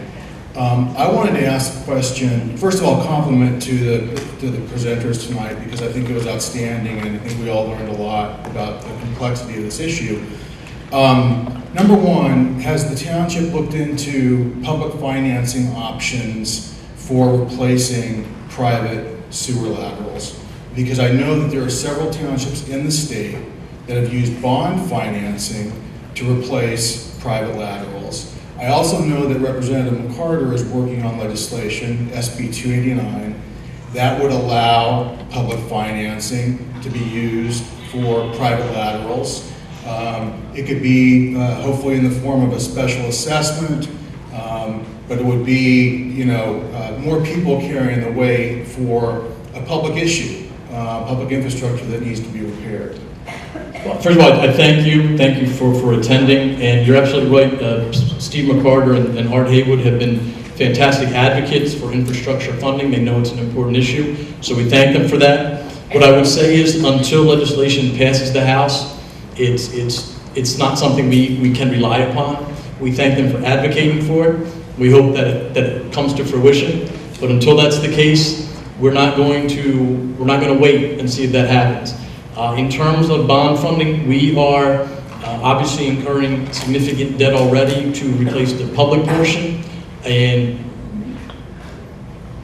we have to be very careful as to not hit certain debt limits and things of that nature, because again, this is an issue that is obviously very expensive. You saw the dollar amounts that we've already invested in the public portion of it. There's going to be significant more investment in the public portion of it, so we have to be very careful about our debt limits and other things of that nature, because if we're not careful, our financial people, Bruce Ragnan, we have a few financial gurus, and Dan Norris and Brian Holland on the board, and some others that have done a fantastic job of keeping our bond rating as high as it can be for a municipality of our size, and keeping our interest rates on our bonds as low as they can be. Considering the environment we're in, so they've done a fantastic job, and we should thank them for it, and I do thank them for it. But if we're not careful, which is one of the reasons we're actually talking about alternatives for the sewer system, all of that could be in jeopardy, and then we're going to have to pay more in debt service, more in interest rates, and that's not going to be a picture that anybody in the room really is going to want to have to deal with, because it could be much more of a problem than we're facing right now. So I hear where you're coming from. And again, Art and Steve are doing a fantastic job. And if they're able to bring something home, that's great. I know these are challenges that are statewide. We've obviously talked to Brendan Boyle; he's been supportive of it, and the county. But until there's something in place, we just want everybody to leave here tonight, and anybody that watches, that the likely cost is going to be borne by the property owner. And that's the message that I'm trying to convey. If something comes to fruition, that's fantastic. If not, we want everybody to leave here tonight prepared. And again, you may or may not have an issue, but that's the message at this point. I would urge everybody to reach out to their legislator on SB 289, because this would be one way to take some of the burden off of private owners for the repairs. Thank you, sir. My name is Clarence Jackson. I live on Westside Avenue. I'm going to follow up on the gentleman about the sewage treatment plants in Philadelphia. I worked on a bunch of them. I worked on ones up in Moreland. I worked on some one in Abington, I think. Why can't Cheltenham build their own sewage treatment plant? I'm going to turn it over to Jennifer Fields of DEP for that. No, that's Jennifer can answer that. Yeah, there are regulations that would govern that. Cheltenham theoretically could do that. They would have to unravel certain of their arrangements, but building a sewage treatment plant does not solve the failing infrastructure problem. The sewer lines I understand that need point. to be I know that. repaired. I'm a construction worker. And financially, it might actually currently be a lot cheaper to send Right. the flows to Philly than it would be to construct a Oh, it would new be? treatment plant. I'm just asking. That's all. Yeah. Jennifer, thank you. And sir, thank you. That's a valid question that's come up. But sir, no, sir, that question has come up a great deal, and we do thank you for asking. Tom McHugh, how are you doing, sir? Tom McHugh, Wyncote, Pennsylvania. I've lived here since 1954. I'd like to bring that up. I think that it's a good reminder for all homeowners to know that they really own their private laterals up to the curb or the cartway. And if it's in the back of the house, they owe it to where it connects in to the street main. But I'm concerned here that we're concentrating, and we have concentrated too much tonight on private laterals. We really don't know what percent of the inflow and infiltration comes from private laterals. We can only have guesses. Now let me ask a question. The 18 cubic feet per second that is the target in our delivery to Philadelphia, is that an average or is that the maximum target? It is a maximum. That is a That's maximum. what I thought. And during severe rain events, we've hit 36. Is that accurate? I know it's been in the. It is. I'm sorry, but Mr. Berg, would you be able to come forward? There are a lot of numbers that have been thrown around, and in answer to that question, Cheltenham Township has gone over 18 CFS a handful of times. In 2015, a couple of times. In 2013, only a couple of times. In wet years like 2011 and 2014, more than just a few times. But again, it's if you don't mind, Amy's made one misstatement in your presentation when you said that we were violating 18 CFS constantly. And if anybody heard that the same way I do, I would just correct and say that we're violating 18 CFS occasionally. Sorry. But in answer to the question, it happens from time to time, and it's a maximum. So is the number of 36 CFS reached during a severe rain event, like say Tropical Storm Lee, is that an accurate number? We doubled the maximum that we're supposed to have? It's possible. It's possible, okay. So call me an optimist, but I suspect that the majority of the I&I during peak flows, during major rain events, is entering the sewer lines from the street mains where they run in low-lying areas. I brought this up at Public Works a couple times. I realize that you're going to be checking them out while you're doing the lateral inspections, and your sub-meters have specifically identified low-lying areas that have natural streams underground now in culverts intersecting with our street mains. So it's just common sense to me that that's the first place we should look. I call it the low-hanging fruit after the main intersectors, is to look where the street mains owned by the township are in low-lying areas intersecting old tributaries which are still there in 100-year-old culverts that obviously it's wet, soggy soil.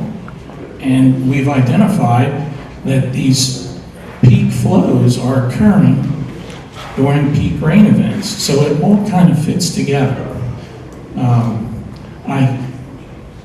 I'll finish with just a statement. I worry that we're shooting ourselves in the foot by all this bad PR. My own personal experience is that my lateral, which was recently replaced, didn't really have a serious problem at all. And it's 90 years old. It was 90 years old. The cast iron under my basement floor had to be all replaced.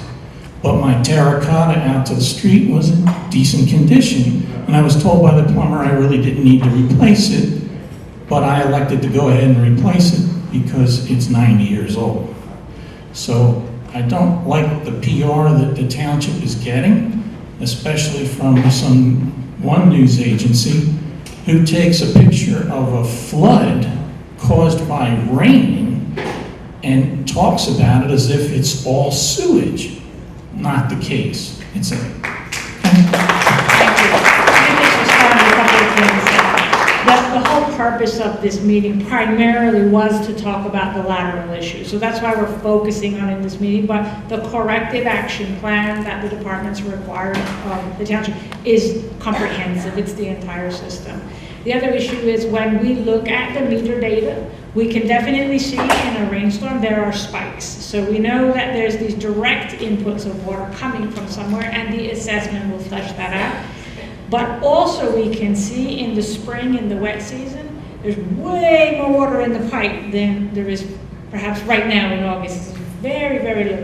That stark difference tells us it's not a direct input, it's groundwater getting into the pipe through weak spots. So we know a little bit about it from looking at these meters, but it doesn't tell us where or how. So the assessment will tell us where and how. Yes, and you talk directly to my point. That inflow and infiltration is either coming into the street mains that are owned by the township, or it's coming in through the private laterals. We don't know. So I don't want everyone to go home scared to death that they're going to have to replace their private laterals. 2 points. One, regarding your comment about the media, I agree. That's why I watch Action News. Tim Gardner wouldn't put that stuff out there. Somebody else is here tonight. Channel 6? Channel 6? Jim wouldn't do that to me. Grew up watching the man. But valid point, we do need to be careful about the message we're sending. Second valid point, and I think we've tried to convey it, not everybody's going to have a problem. And hopefully, the fingers are crossed, that when we do these inspections, the problem is going to be in the laterals in the street. And hopefully everybody's private sewer lateral will have no problem. It's possible. It may be unlikely, but it's possible. But you're absolutely right. We don't want people to be scared. We just want people to be informed. And I think that's basically why we're here. And thank you so much. And we know you're very dedicated, and we thank you so much for all of your attention you put into this issue and other issues. Tom, thank you. Hi, my name is Kevin Galbraith. I live in the village. A couple years ago, we actually had to replace ours already. Our main, are we going to get billed for all this and for the reports? And what do we have to do at this point? So I'm sorry, sir. Did you say you already had your private sewer lateral replaced? Oh yeah, about 3 years ago. But most likely, you're going to be fine. Right. No, we expect that, but we were wondering, are you going to bill us for doing reports or anything, or is that it? We're just good? No, there would be there's no charge for any. There is no charge in terms of the inspections and the information we give people. Okay. No. Okay, excellent. So congratulations, you don't have to come to another meeting. My name's Dee Fandrop, and that was actually my question. Are we going to be charged for the initial assessment to our lateral? No. And I have a comment that I live in Cheltenham Village also, and because we are the first area to have this worked on, for lack of better words, we're kind of screwed because we have no time to prepare or plan or save, as opposed to the people who are 6 or 7 years down the line to get theirs done.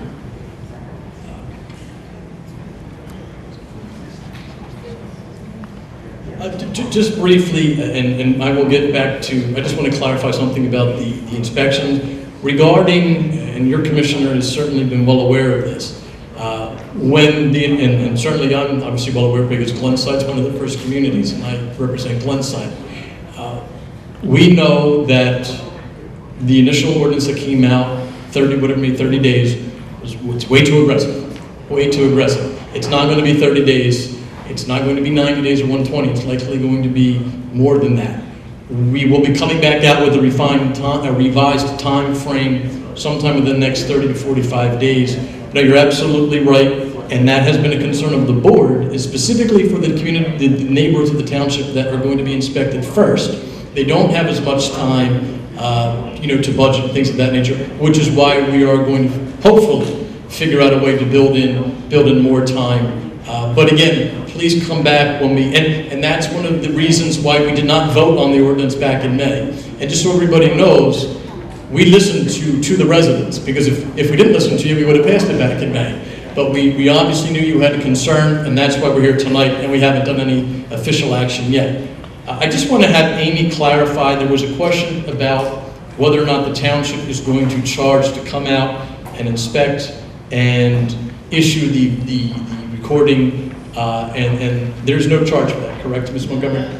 That work is part of our projects, so our contractor will be there, he'll do the assessment, we'll collect that video, and prepare that with a report to the property owner at no charge.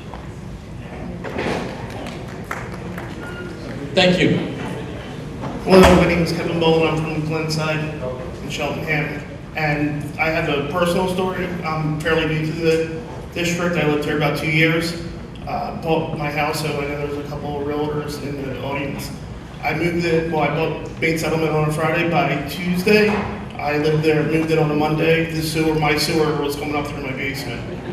So I had it snaked, and then eventually they ran the camera, and I realized I had to get it replaced. So a couple of things, just a personal story. I live on Harrison, so my house is about, I think it's 100 feet. The costs weren't too bad. I heard some high numbers. It cost about $4,000. I used a local plumber in Cheltenham, Reliable, which I liked. And the other thing to consider, and I know was mentioned, is the sidewalk. So if you use a backhoe, that's the way I went with. I did have to get the sidewalk replaced because the equipment broke up the sidewalk. And from that, I felt that it was a liability, because then my sidewalk is now all over the place and for insurance. So I just wanted to say that. So, and thank you, sir, for your experience. We've now heard sidewalks numerous times. If I'm a betting man, and I'm not, because if I were a betting man, I'd be living on a yacht somewhere in the Caribbean, but that's probably why I'm not, because I'd probably lose all of my money. If I'm a betting man, something tells me that sidewalk permit will be waived, but just come back in 30 days, but most likely you're going to see that waived. So I have one other question, because I got it replaced 2 years ago. With the new regulation, is my sewer line got cast iron, is that going to be okay, or because of the new regulation, was that in place? Am I going to need some additional work?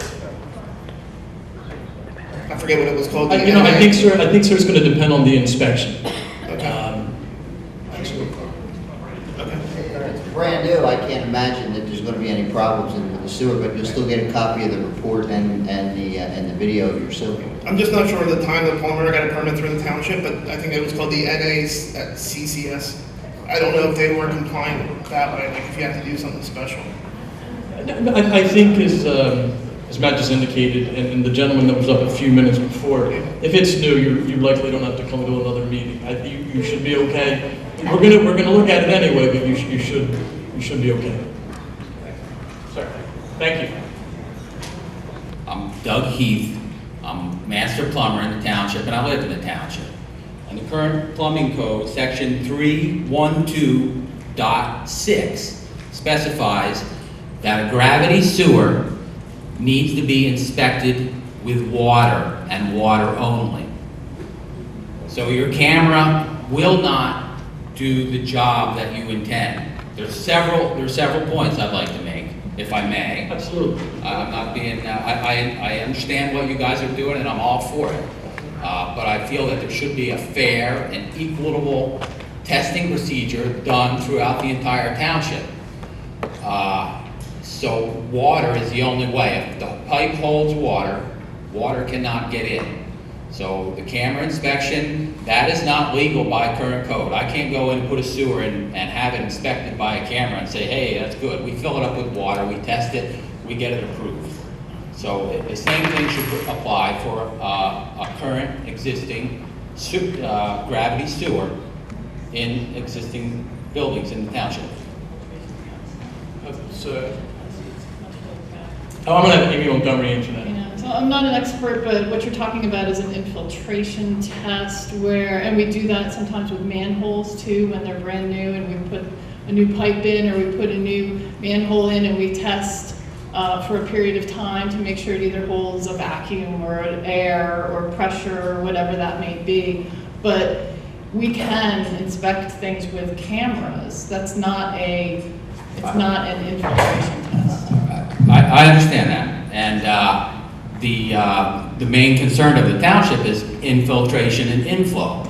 So by doing an inspection with a camera, you can't see that the roof drains are still tied in to the existing sewer lateral. And part of that will be identified through our smoke testing. Okay, I'd like to see more of your exact procedures. What I'm getting at is that every house in the township should have a test tee put out at the curb, and that would allow the township or any plumber to come in and block the drain, run the test through the rain drains, the roof drains, the sump pumps. If nothing backs up in the sewer, then that house is not connected to the sewer system and it doesn't have any inflow or infiltration. And you would test the infiltration by filling the sewer line. And you're correct that you can do it by putting water in the system and either watching that through a clean out, or if you had a camera in the sewer main, you would be able to see that water coming through. You can do dye testing. There's a number of methodologies. I understand. Yes, but the easiest way is with water. And when you say that you're going to inspect the lateral, how far can your camera go in? Because in most residential areas in the Cheltenham Township, the public sewer is in the street, and there's 10 to 15 feet of the lateral before it becomes the property of the homeowner. Apparently the camera can go in 150 to 250 feet. From the public sewer, you can turn up a lateral? Yes. And go up another 100 feet? Yes. These are just questions. And then, secondly, the inflow and is another major concern. And I would think that if we stopped it at the source, so if the township was to offer a big incentive for homeowners to replace their faucets and replace the toilets, we would save on the amount of flow going down everybody's sewer, and that would solve a lot of problems. A simple tax rebate. Sir, thank you, and I would ask if you could, and I'm going to answer that question, if you could wrap it up after I do. I think a year or two ago, the township did revise its sewer rates, and a portion of that sewer rate is now based on usage. So people should understand that there is absolutely an incentive to make sure you have low-flow toilets, to make sure you have water-efficient shower heads, things of that nature, because the amount of money that you do put down the tube, so to speak, is depending on how much water you're putting down the tube. So if you do conserve your water, there is a savings on your sewer fee, because a portion of the sewer fee is usage. Yeah, but how is that savings? I've never seen anyone reduce my sewer bill on my tax bill. What I would say is this: if you do conserve water, what I'm saying is a simple thing to reduce inflow is just offer incentive to the homeowners to replace these outdated toilets that are using 3.5 gallons flush instead of 1.6. So, sir, I do thank you. We are going to have to move on to Ms. Priest coming up. But again, just to remind people, the township did take that step when we. I've been living here for 16 years. I've never heard a thing about it. Thank you. Thank you, sir. What I would say, just a general bit of information about those type of comments. We do put out a lot of information, probably more information than most townships. And maybe sometimes we put out too much information. But the change in sewer rates was listed numerous times in numerous township publications. It's been in our township newsletter that we sent out. So yes, we send out a lot of that information. We do our best to notify everybody of these changes. I just would encourage you, please read the township newsletter when it comes to your home. We do 2 a year. Most townships don't do any. We do 2 a year. Please read your email updates. Please go online and read the commissioner meeting minutes. Sometimes you'll find something that is informative, humorous, whatever it may be, but please become informed. We air our meetings on Channel 42 in 1960, and certainly we love to see people in attendance at our meetings. And Ms. Priest, we will now thank you for coming up. Hi, Jared. My name is Deb Priest. I live in Glenside. One of my questions is not here because you've already answered it about no cost for the inspections, but being in Glenside, being one of the first areas within the township, apparently that will be having the inspections, right? Yes. Have they already begun? No, they have not. They have not even started? No. Okay. Once, in what manner will a homeowner receive the reports that you discussed, the report in the film, once the inspections are complete? When you finished a city, when you finished that street, when you get everybody done? That's one question. You know what, you're actually asking a very valid question. What I would say is this, rather than put people on the spot and I know they're working on that answer, Okay. There is no answer to that question yet. Not yet. What I would suggest, and probably will indicate to the township, is the next time we get together, that's one of the items we're going to need to explain to the residents, how we're going to notify you and what the process will be, and timelines, things of that nature. So a valid question, it's been taken down by Ms. Gibson. To be addressed. Yeah, okay? to be addressed, yes. A couple more quick things. Absolutely. It's, you know, when I'm short, but I'm not that short. It's drifting. Thank you. Anyway, hopefully you can hear me. I saw the scale from the regulating party that you're going by, the 1 to 5. Is there going to be, for example, most people that are homeowners are in older homes, that's the nature of the township, and most of them have the terracotta piping. So I guess the question is, while it may be inevitable for those that still have original pipes, will be something found, will there be, whatever that is, may have to be addressed later, but is there going to be a demarcation line whereby you'll say, all right, you've got something, but it does not warrant replacing your lateral? I think that's what I think I'm going to have Matt answer that question. Okay. Does every defect have to be repaired? Probably not. Okay. Again, when the inspection's being done, it's going to be looked at by the contractor. It's going to be looked at by a construction inspector. The township's going to look at it. We're going to look at it, and you may just have a little hairline crack, and we'd say, you know, hey, you just got a hairline crack. You know, just maybe 3 years from now, just take a look at it.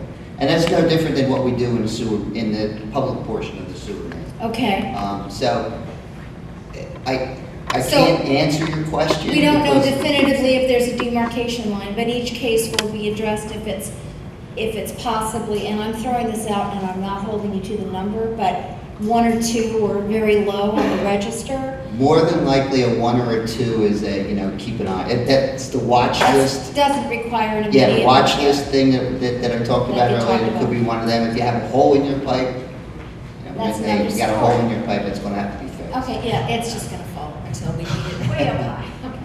So I'll just call. I hope that answers your question. It does, enough for me to understand. And just the last thing is just sort of a comment. I don't think it falls under a question.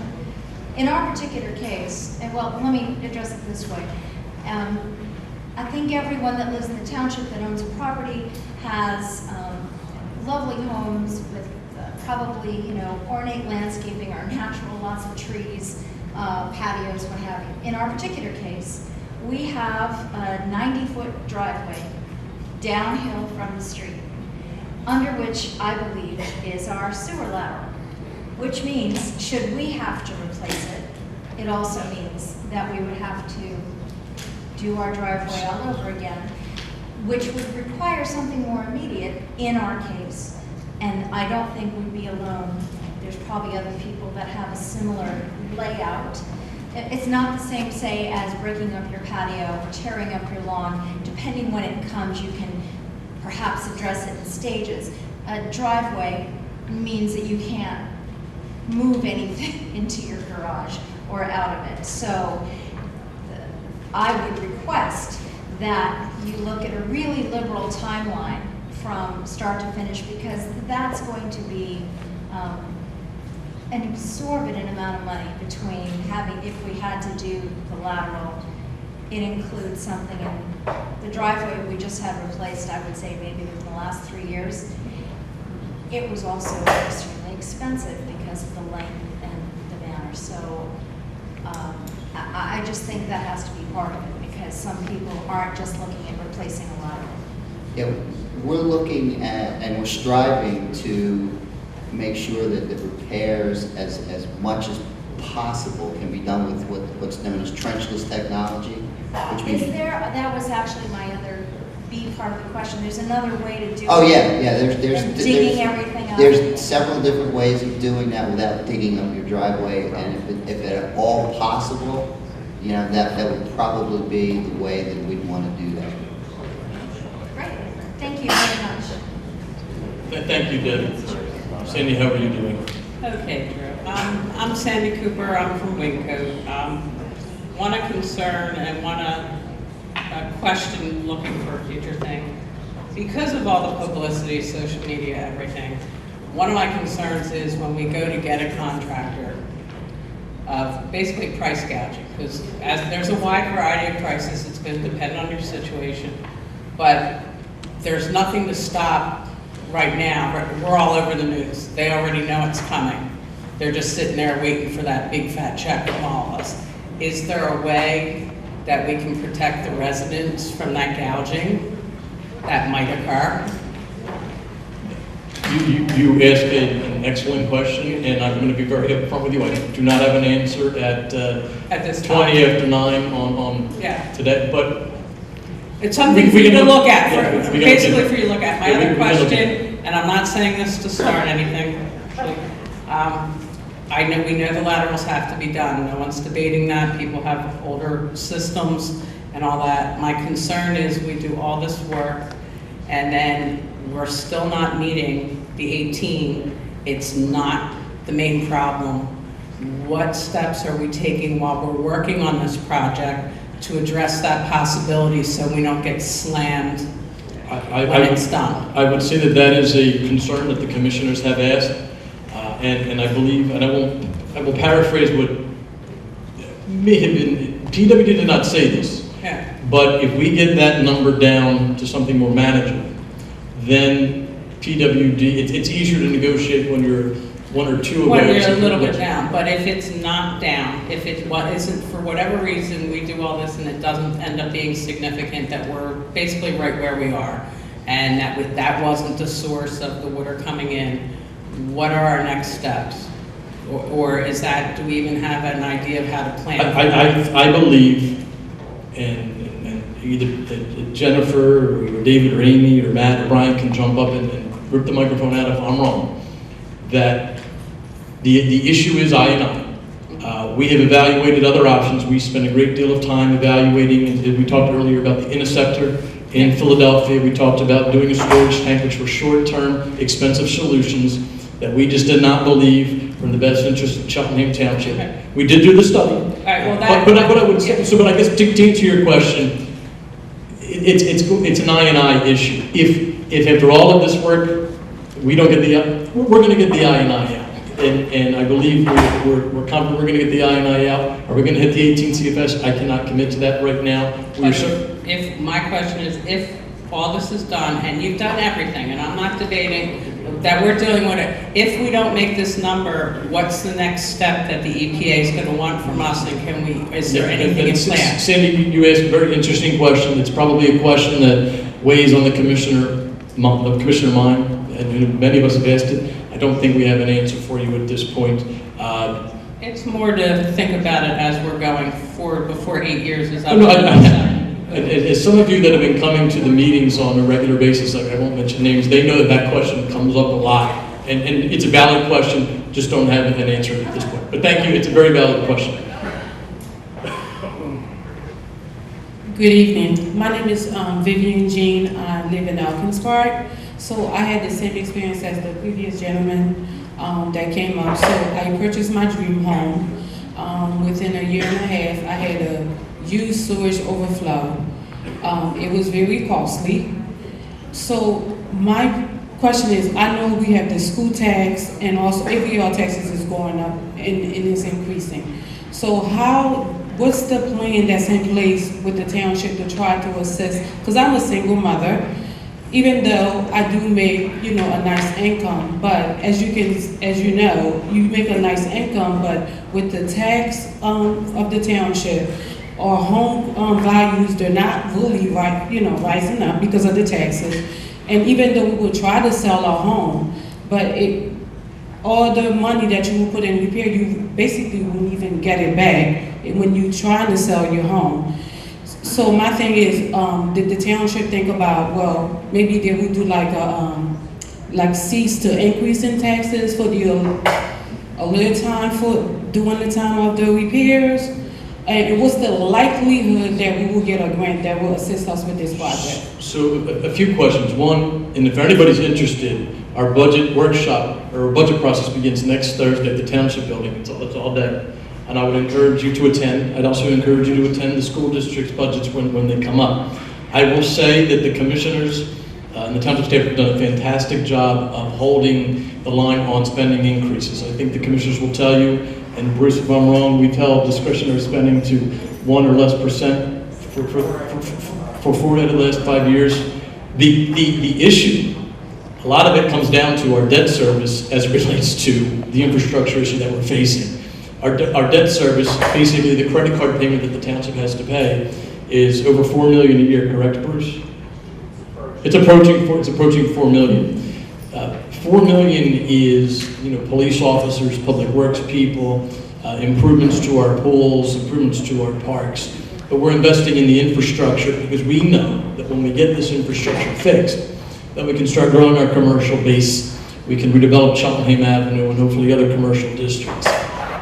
So what I would say is that this is a huge this is a huge cost driver.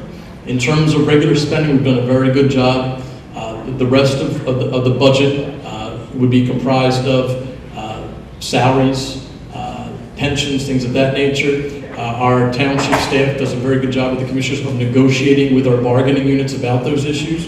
And I'm assuming if you wanted to attend a meeting and speak to that, and I'm assuming that some of those individuals are here tonight, they understand the pain that you're discussing. But in terms of your specific request, our goal is going to continue to be the same, is to make sure that we hold the line on the discretionary spending, which would be the daily operations of the township, work with our bargaining units to make sure that while they earn a fair living and a living that they deserve for the job that they do, that they're not putting too much of a burden on the township residents. Yes, they deserve to earn a living, but we want to make sure it's a living that everybody can afford at the same time. And that is the goal. And one of the reasons that the township commissioners and staff have evaluated through this RFQ that was mentioned earlier about alternatives for the sewer system would be a possibility that if we were to divest it, whatever may be, maybe we can get out of that debt and turn some of that money back. But again, there's a variety, so that's one of the things we're looking at. But please come to the budget workshop. I know some of the questions that were raised by the Lateral Solutions group that related to our budget. I believe we can provide answers to those questions. But please come next week. But that's basically the answer. We're going to continue to hold the line. I know the manager has directed his department heads. Again, 0 increases in your budgets. And we have to get out of this infrastructure issue that we're in to be able to redevelop this township. And I would look at it this way.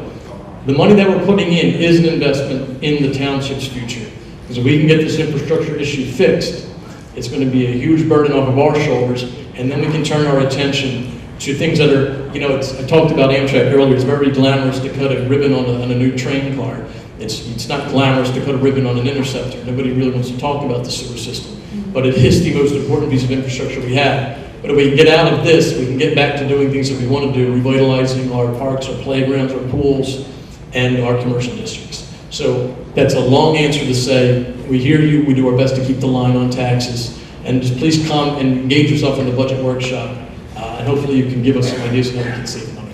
I do try my best tenacity to attend the school board, the budget bill, once, you know, if I have time, but I do, because I know, I see they're doing a whole lot with our schools, and you know, I do love the community that we live in, but I feel bad for our elderly residents that lives here, and I do, yeah, because they don't have children that's going to school, even though my children are benefiting from it, but I just, you know, I just wanted to throw it out there. Thank you for your time. Thank you so much for your dedication and your passion to the township. Thank you for coming. Have a safe trip home.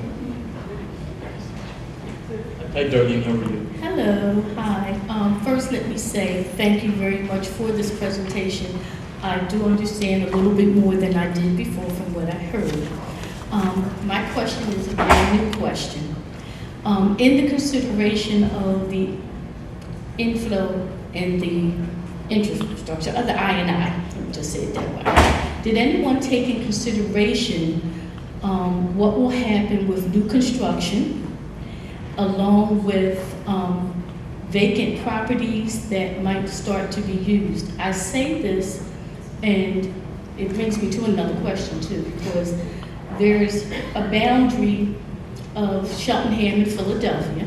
Understand now that we're paying Philadelphia, but Philadelphia is in the process of building inside the business district area on their side.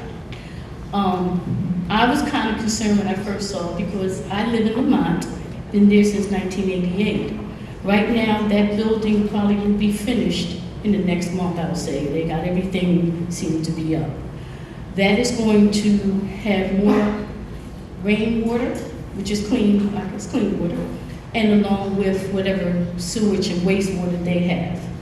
We have the mall, which at one point, the businesses were closed for new businesses to come in and for the new owner to redo that area. That's a very large building too.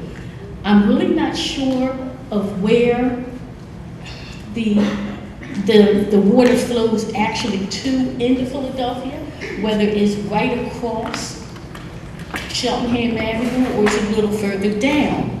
So in listening to all of this, my concern was, other than taking into consideration future, I guess, water usage, how do we assure that when they tell us what we sent in is not part of them?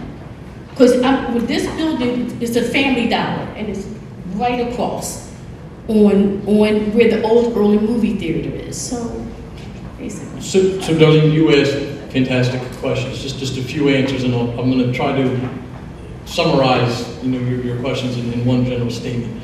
One, we have, it was discussed earlier, we have meters along the municipal boundaries, so we know what's coming in from Abington, Jenkintown, Philadelphia, and we know what we're sending into Philadelphia.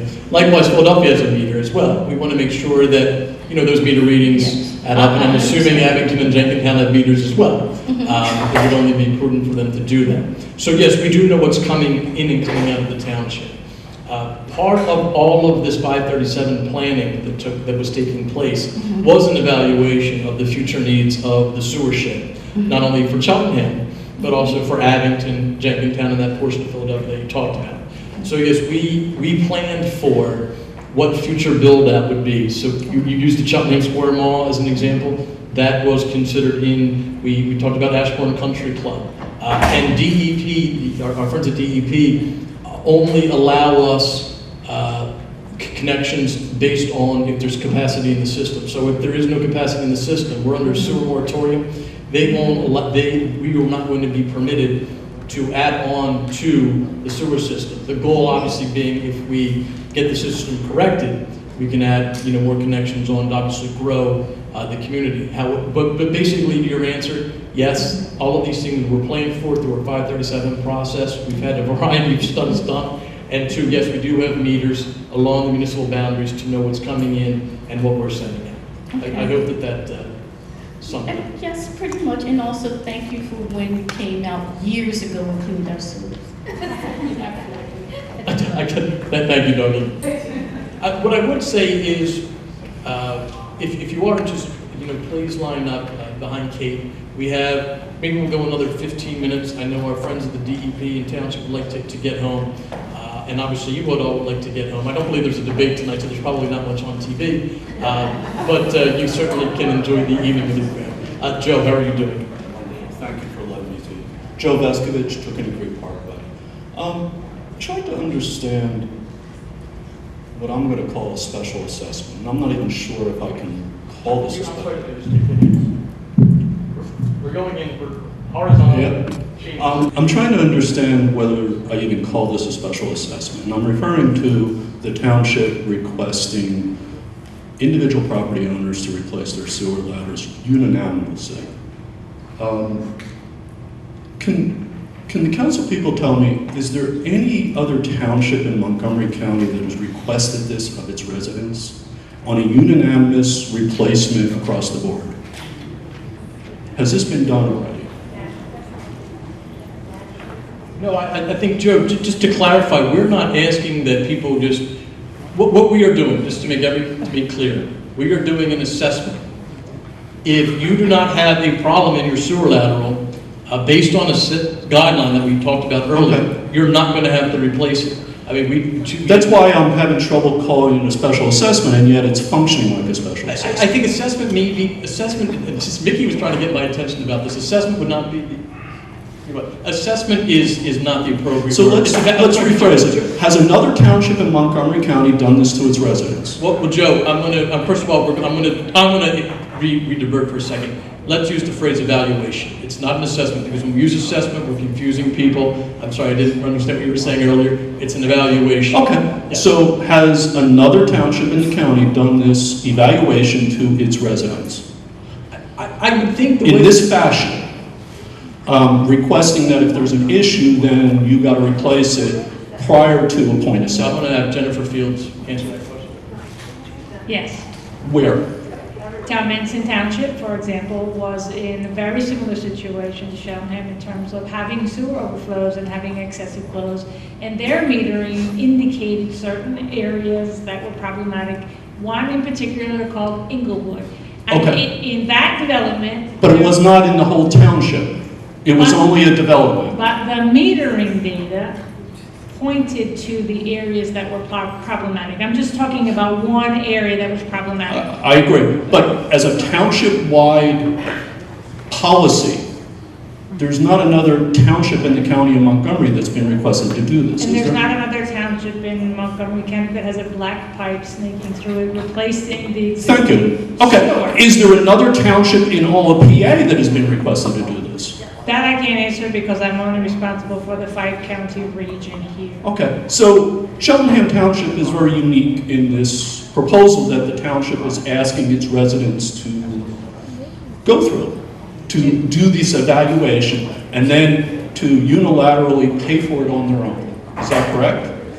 But it would be very similar to if your roof failed, you would be required to pay for that on your own because it's your asset. It's your I'm asking, no, we are the only township where this is being imposed on its residents. Not the evaluation. The evaluation of But services, the payment after the evaluation, if it fails, we're the only township. Most all townships. I can't But think at of a a point of township in sale, this at a region. point of sale. But still the homeowner is paying for it. Where I'm coming from is our current millage rate in this township is 56.6, of which the municipality gets 8.0. Abington's millage rate is 38. Its allocation to the municipality is 4.2. With this request to its residents, overall housing values are going to dip. What is the township's plan to compensate for the increased burden to the municipality's costs, and how is the township going to maintain that? How is the township economically going to handle this uncertainty? I haven't heard anything addressing that. All the burdens coming to the residents of which it's effectively going to increase their millage rates. We're already at the top of the county, guys, on the municipality and on the county, on the township. And all of a sudden, you're saying, Mr. Resident, you effectively are going to pay a higher millage rate. No, that's Joe, a problem. Joe, you, and I respect you a great deal, but I think you're confusing the situation. No, Joe, I'm going to thank you, and if you would let me the opportunity to thank you. Actually, if you wouldn't mind taking your seat, because I do want to have other people come up. This does not affect your millage rate. Let me say that 2 more times. This does not affect your millage rate. The township doing its public portion does affect the millage rate. We see things differently, but Joe, thank you for coming. Yes, sir. Okay. Louis Ruberg from Elkins Park. From what I've heard, the inspection techniques of these sewer laterals only checks for the possibility of an inflow from the groundwater. It doesn't test for an actual inflow. So it seems to me that a lot of sewer laterals will be required to be replaced when they're not the source of the inflow and infiltration.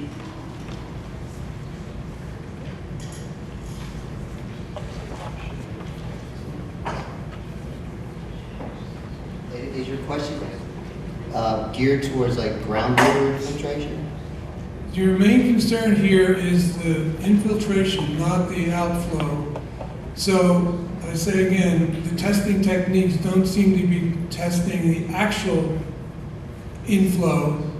They're testing the possibility.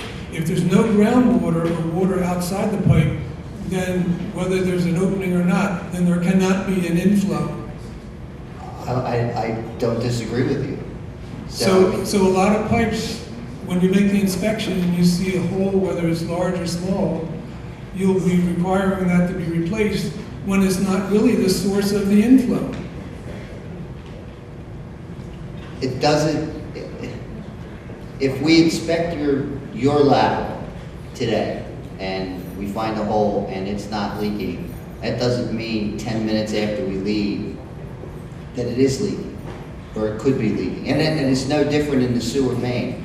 Like I said earlier, there are, if there's no evidence of infiltration, and this is something that we'd have to go over with contractor who's doing the inspection, the inspector who was there, the township inspectors, and us.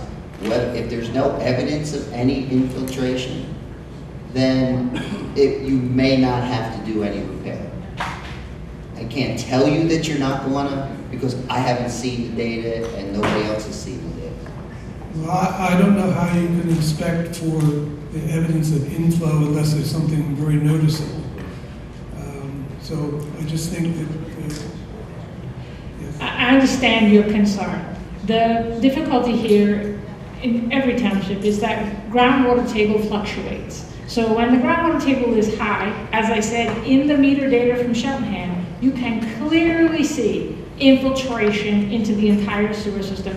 The numbers, millions of gallons plus of infiltration in the pipe. So we know that as the groundwater table fluctuates, it's coming into contact with the pipes and entering into those pipes. Right. We know that. And we know that that happens through defects. So the program they're proposing is when you find a defect, it might be August, we find a defect. You're not going to see groundwater infiltration necessarily in August, but come spring, now we're moving on to a different area, it's probably going to let that groundwater in. So it's a defect-based program. It's very similar to your car inspection. You go, your lights are working, but if you had a headlight out, they would make you replace it. Maybe you can see fine at night, but maybe other people can't see you fine at night. There's all kinds of other, maybe you don't drive at night, so what's the problem? The problem is that when you do drive at night, you're not going to be able to see very well. So it's very similar to that kind of a situation where there's a minimum standard, and we're asking that these sewer pipes meet the minimum standard so that we don't have to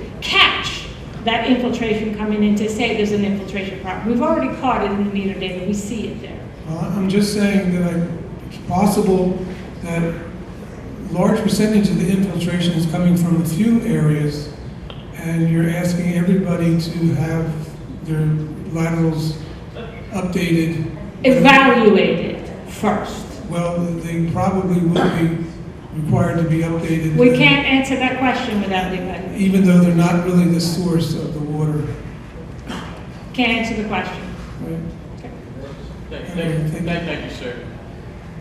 Ms. Evans, I do apologize. I called you by your colleague, Ms. Tierney, over at the police department.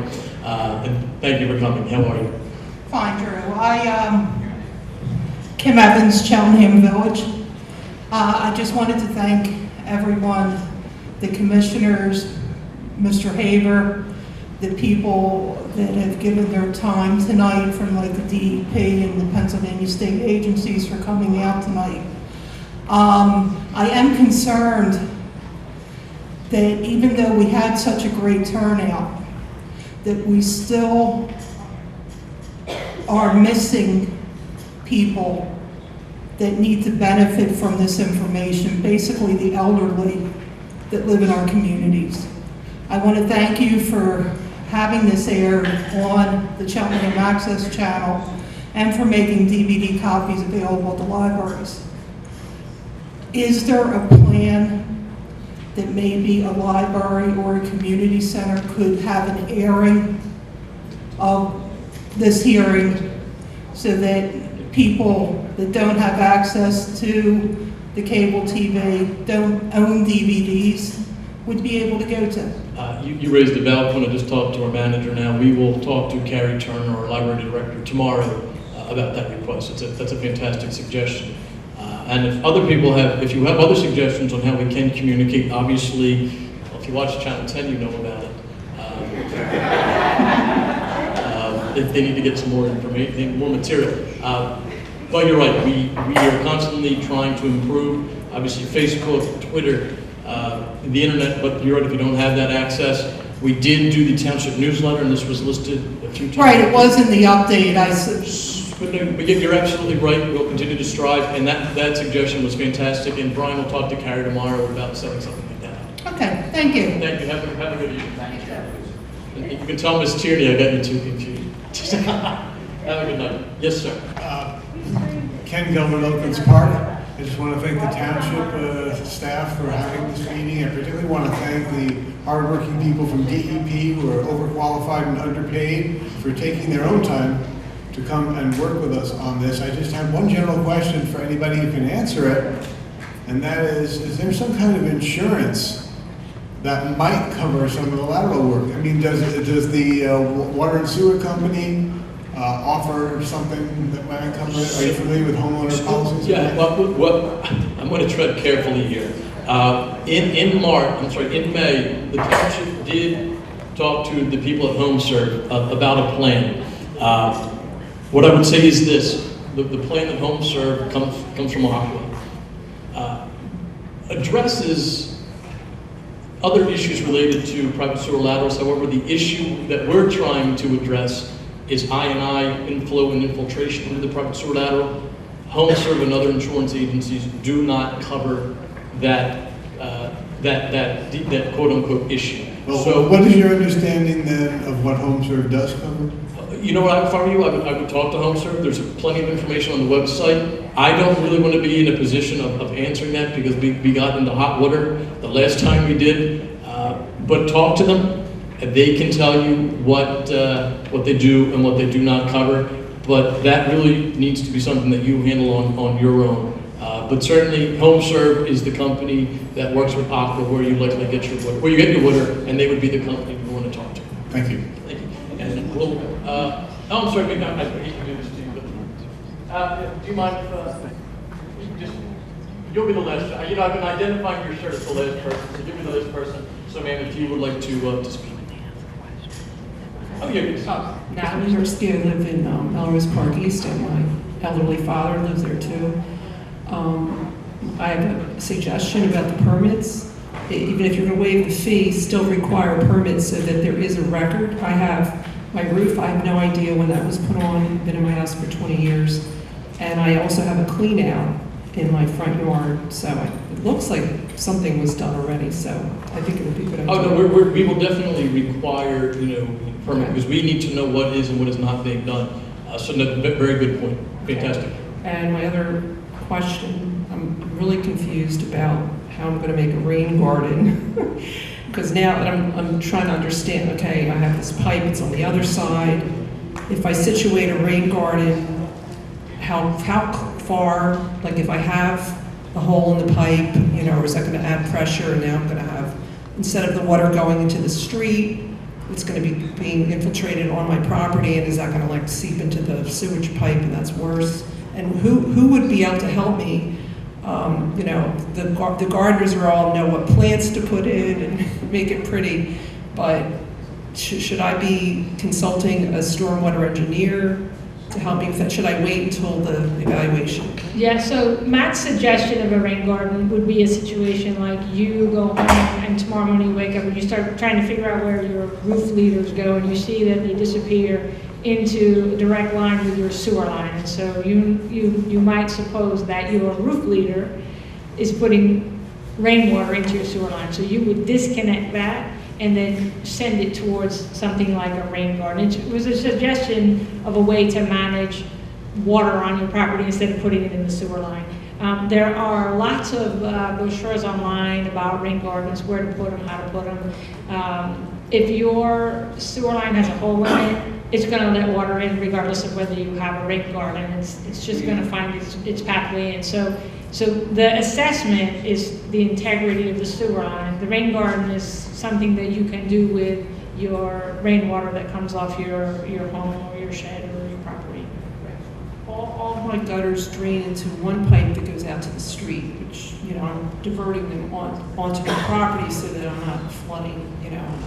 I didn't really understand the slide that was at the very beginning that showed, you know, we have separate storm.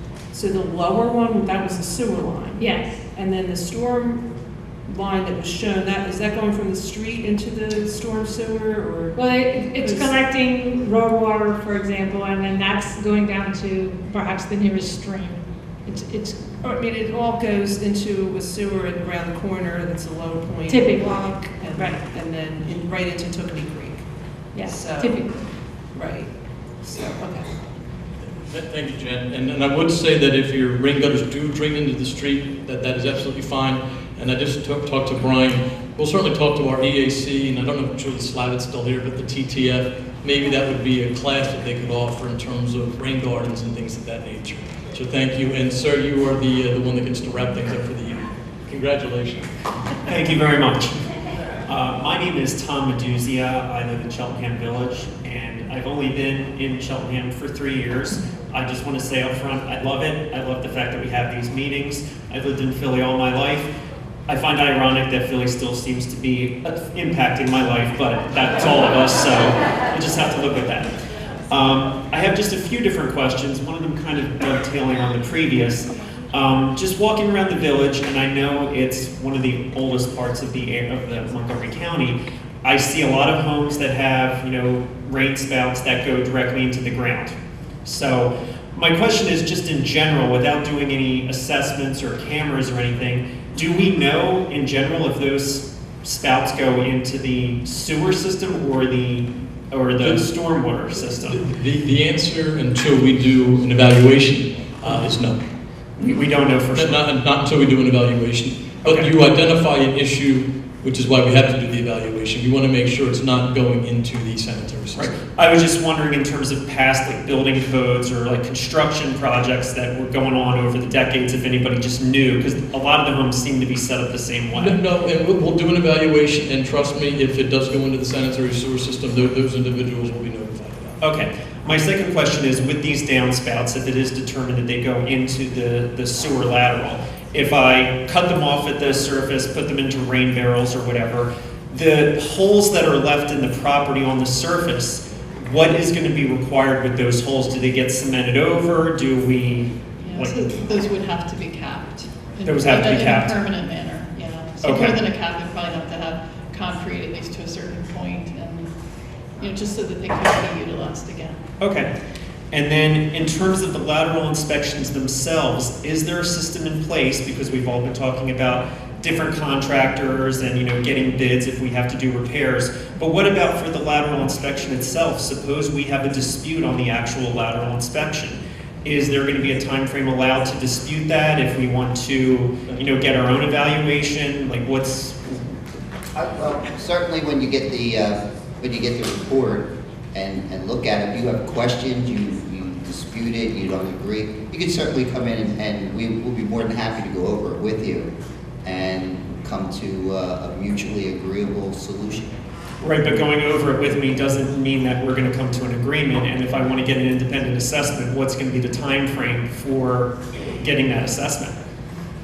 You can get an assessment anytime. I mean, it's your lateral. And if you wanted to have an inspection done on it, you can do the inspection whenever you wanted to. Okay, but then I guess that relates into the other thing. If you determine, if it's determined by the township that I do have to do a repair on my lateral and I disagree with that, and we go back and forth, is there going to be a fine assessed? Is there going to be any type of legal action that's going to be assessed on the township against my property? That I can't answer. So I was going to joke and say you're going to have to go into binding arbitration. you raise a valid point. The ordinance will likely say you have the ability to have your own inspection.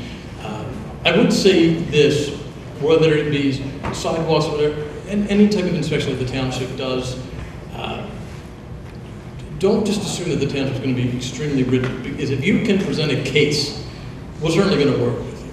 And that's not a promise that we're going to agree with you, but we're certainly going to work with you. To answer your question, I really can't give you an answer right now other than to say, in my experience, and I've been around about 9 years, the township does work with people on a variety of inspection issues to come up with something that's working. Okay, the main reason I bring that point up is, and it was in the Cheltenham update, and it was clearly written in there, that there's a lot of pressure coming from both the DEP and the Philadelphia Water Department. Well, if there's so much pressure going on, then what is the timeline if there's a dispute? And if that hasn't been addressed yet, that's fine, but I think that needs to be added in. I think the most important timeline right now is the 8-year deadline with PWD.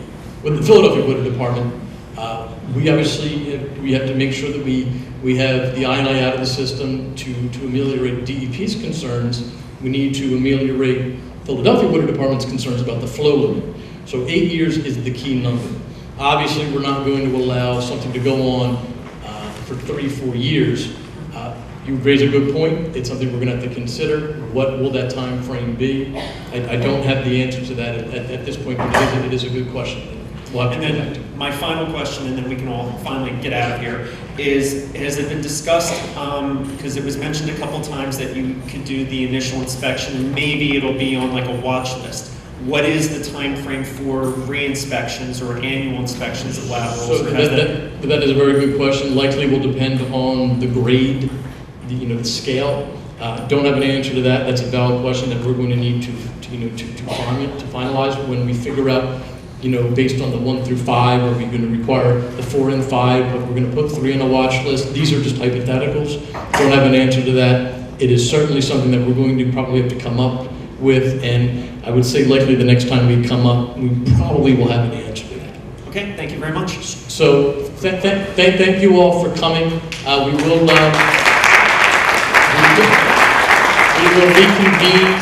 Please pay attention to the township website, Facebook, whatever it may be, and we will get together again in a month and a half. But please come to our meetings on a regular basis. Have a good night and safe trip home.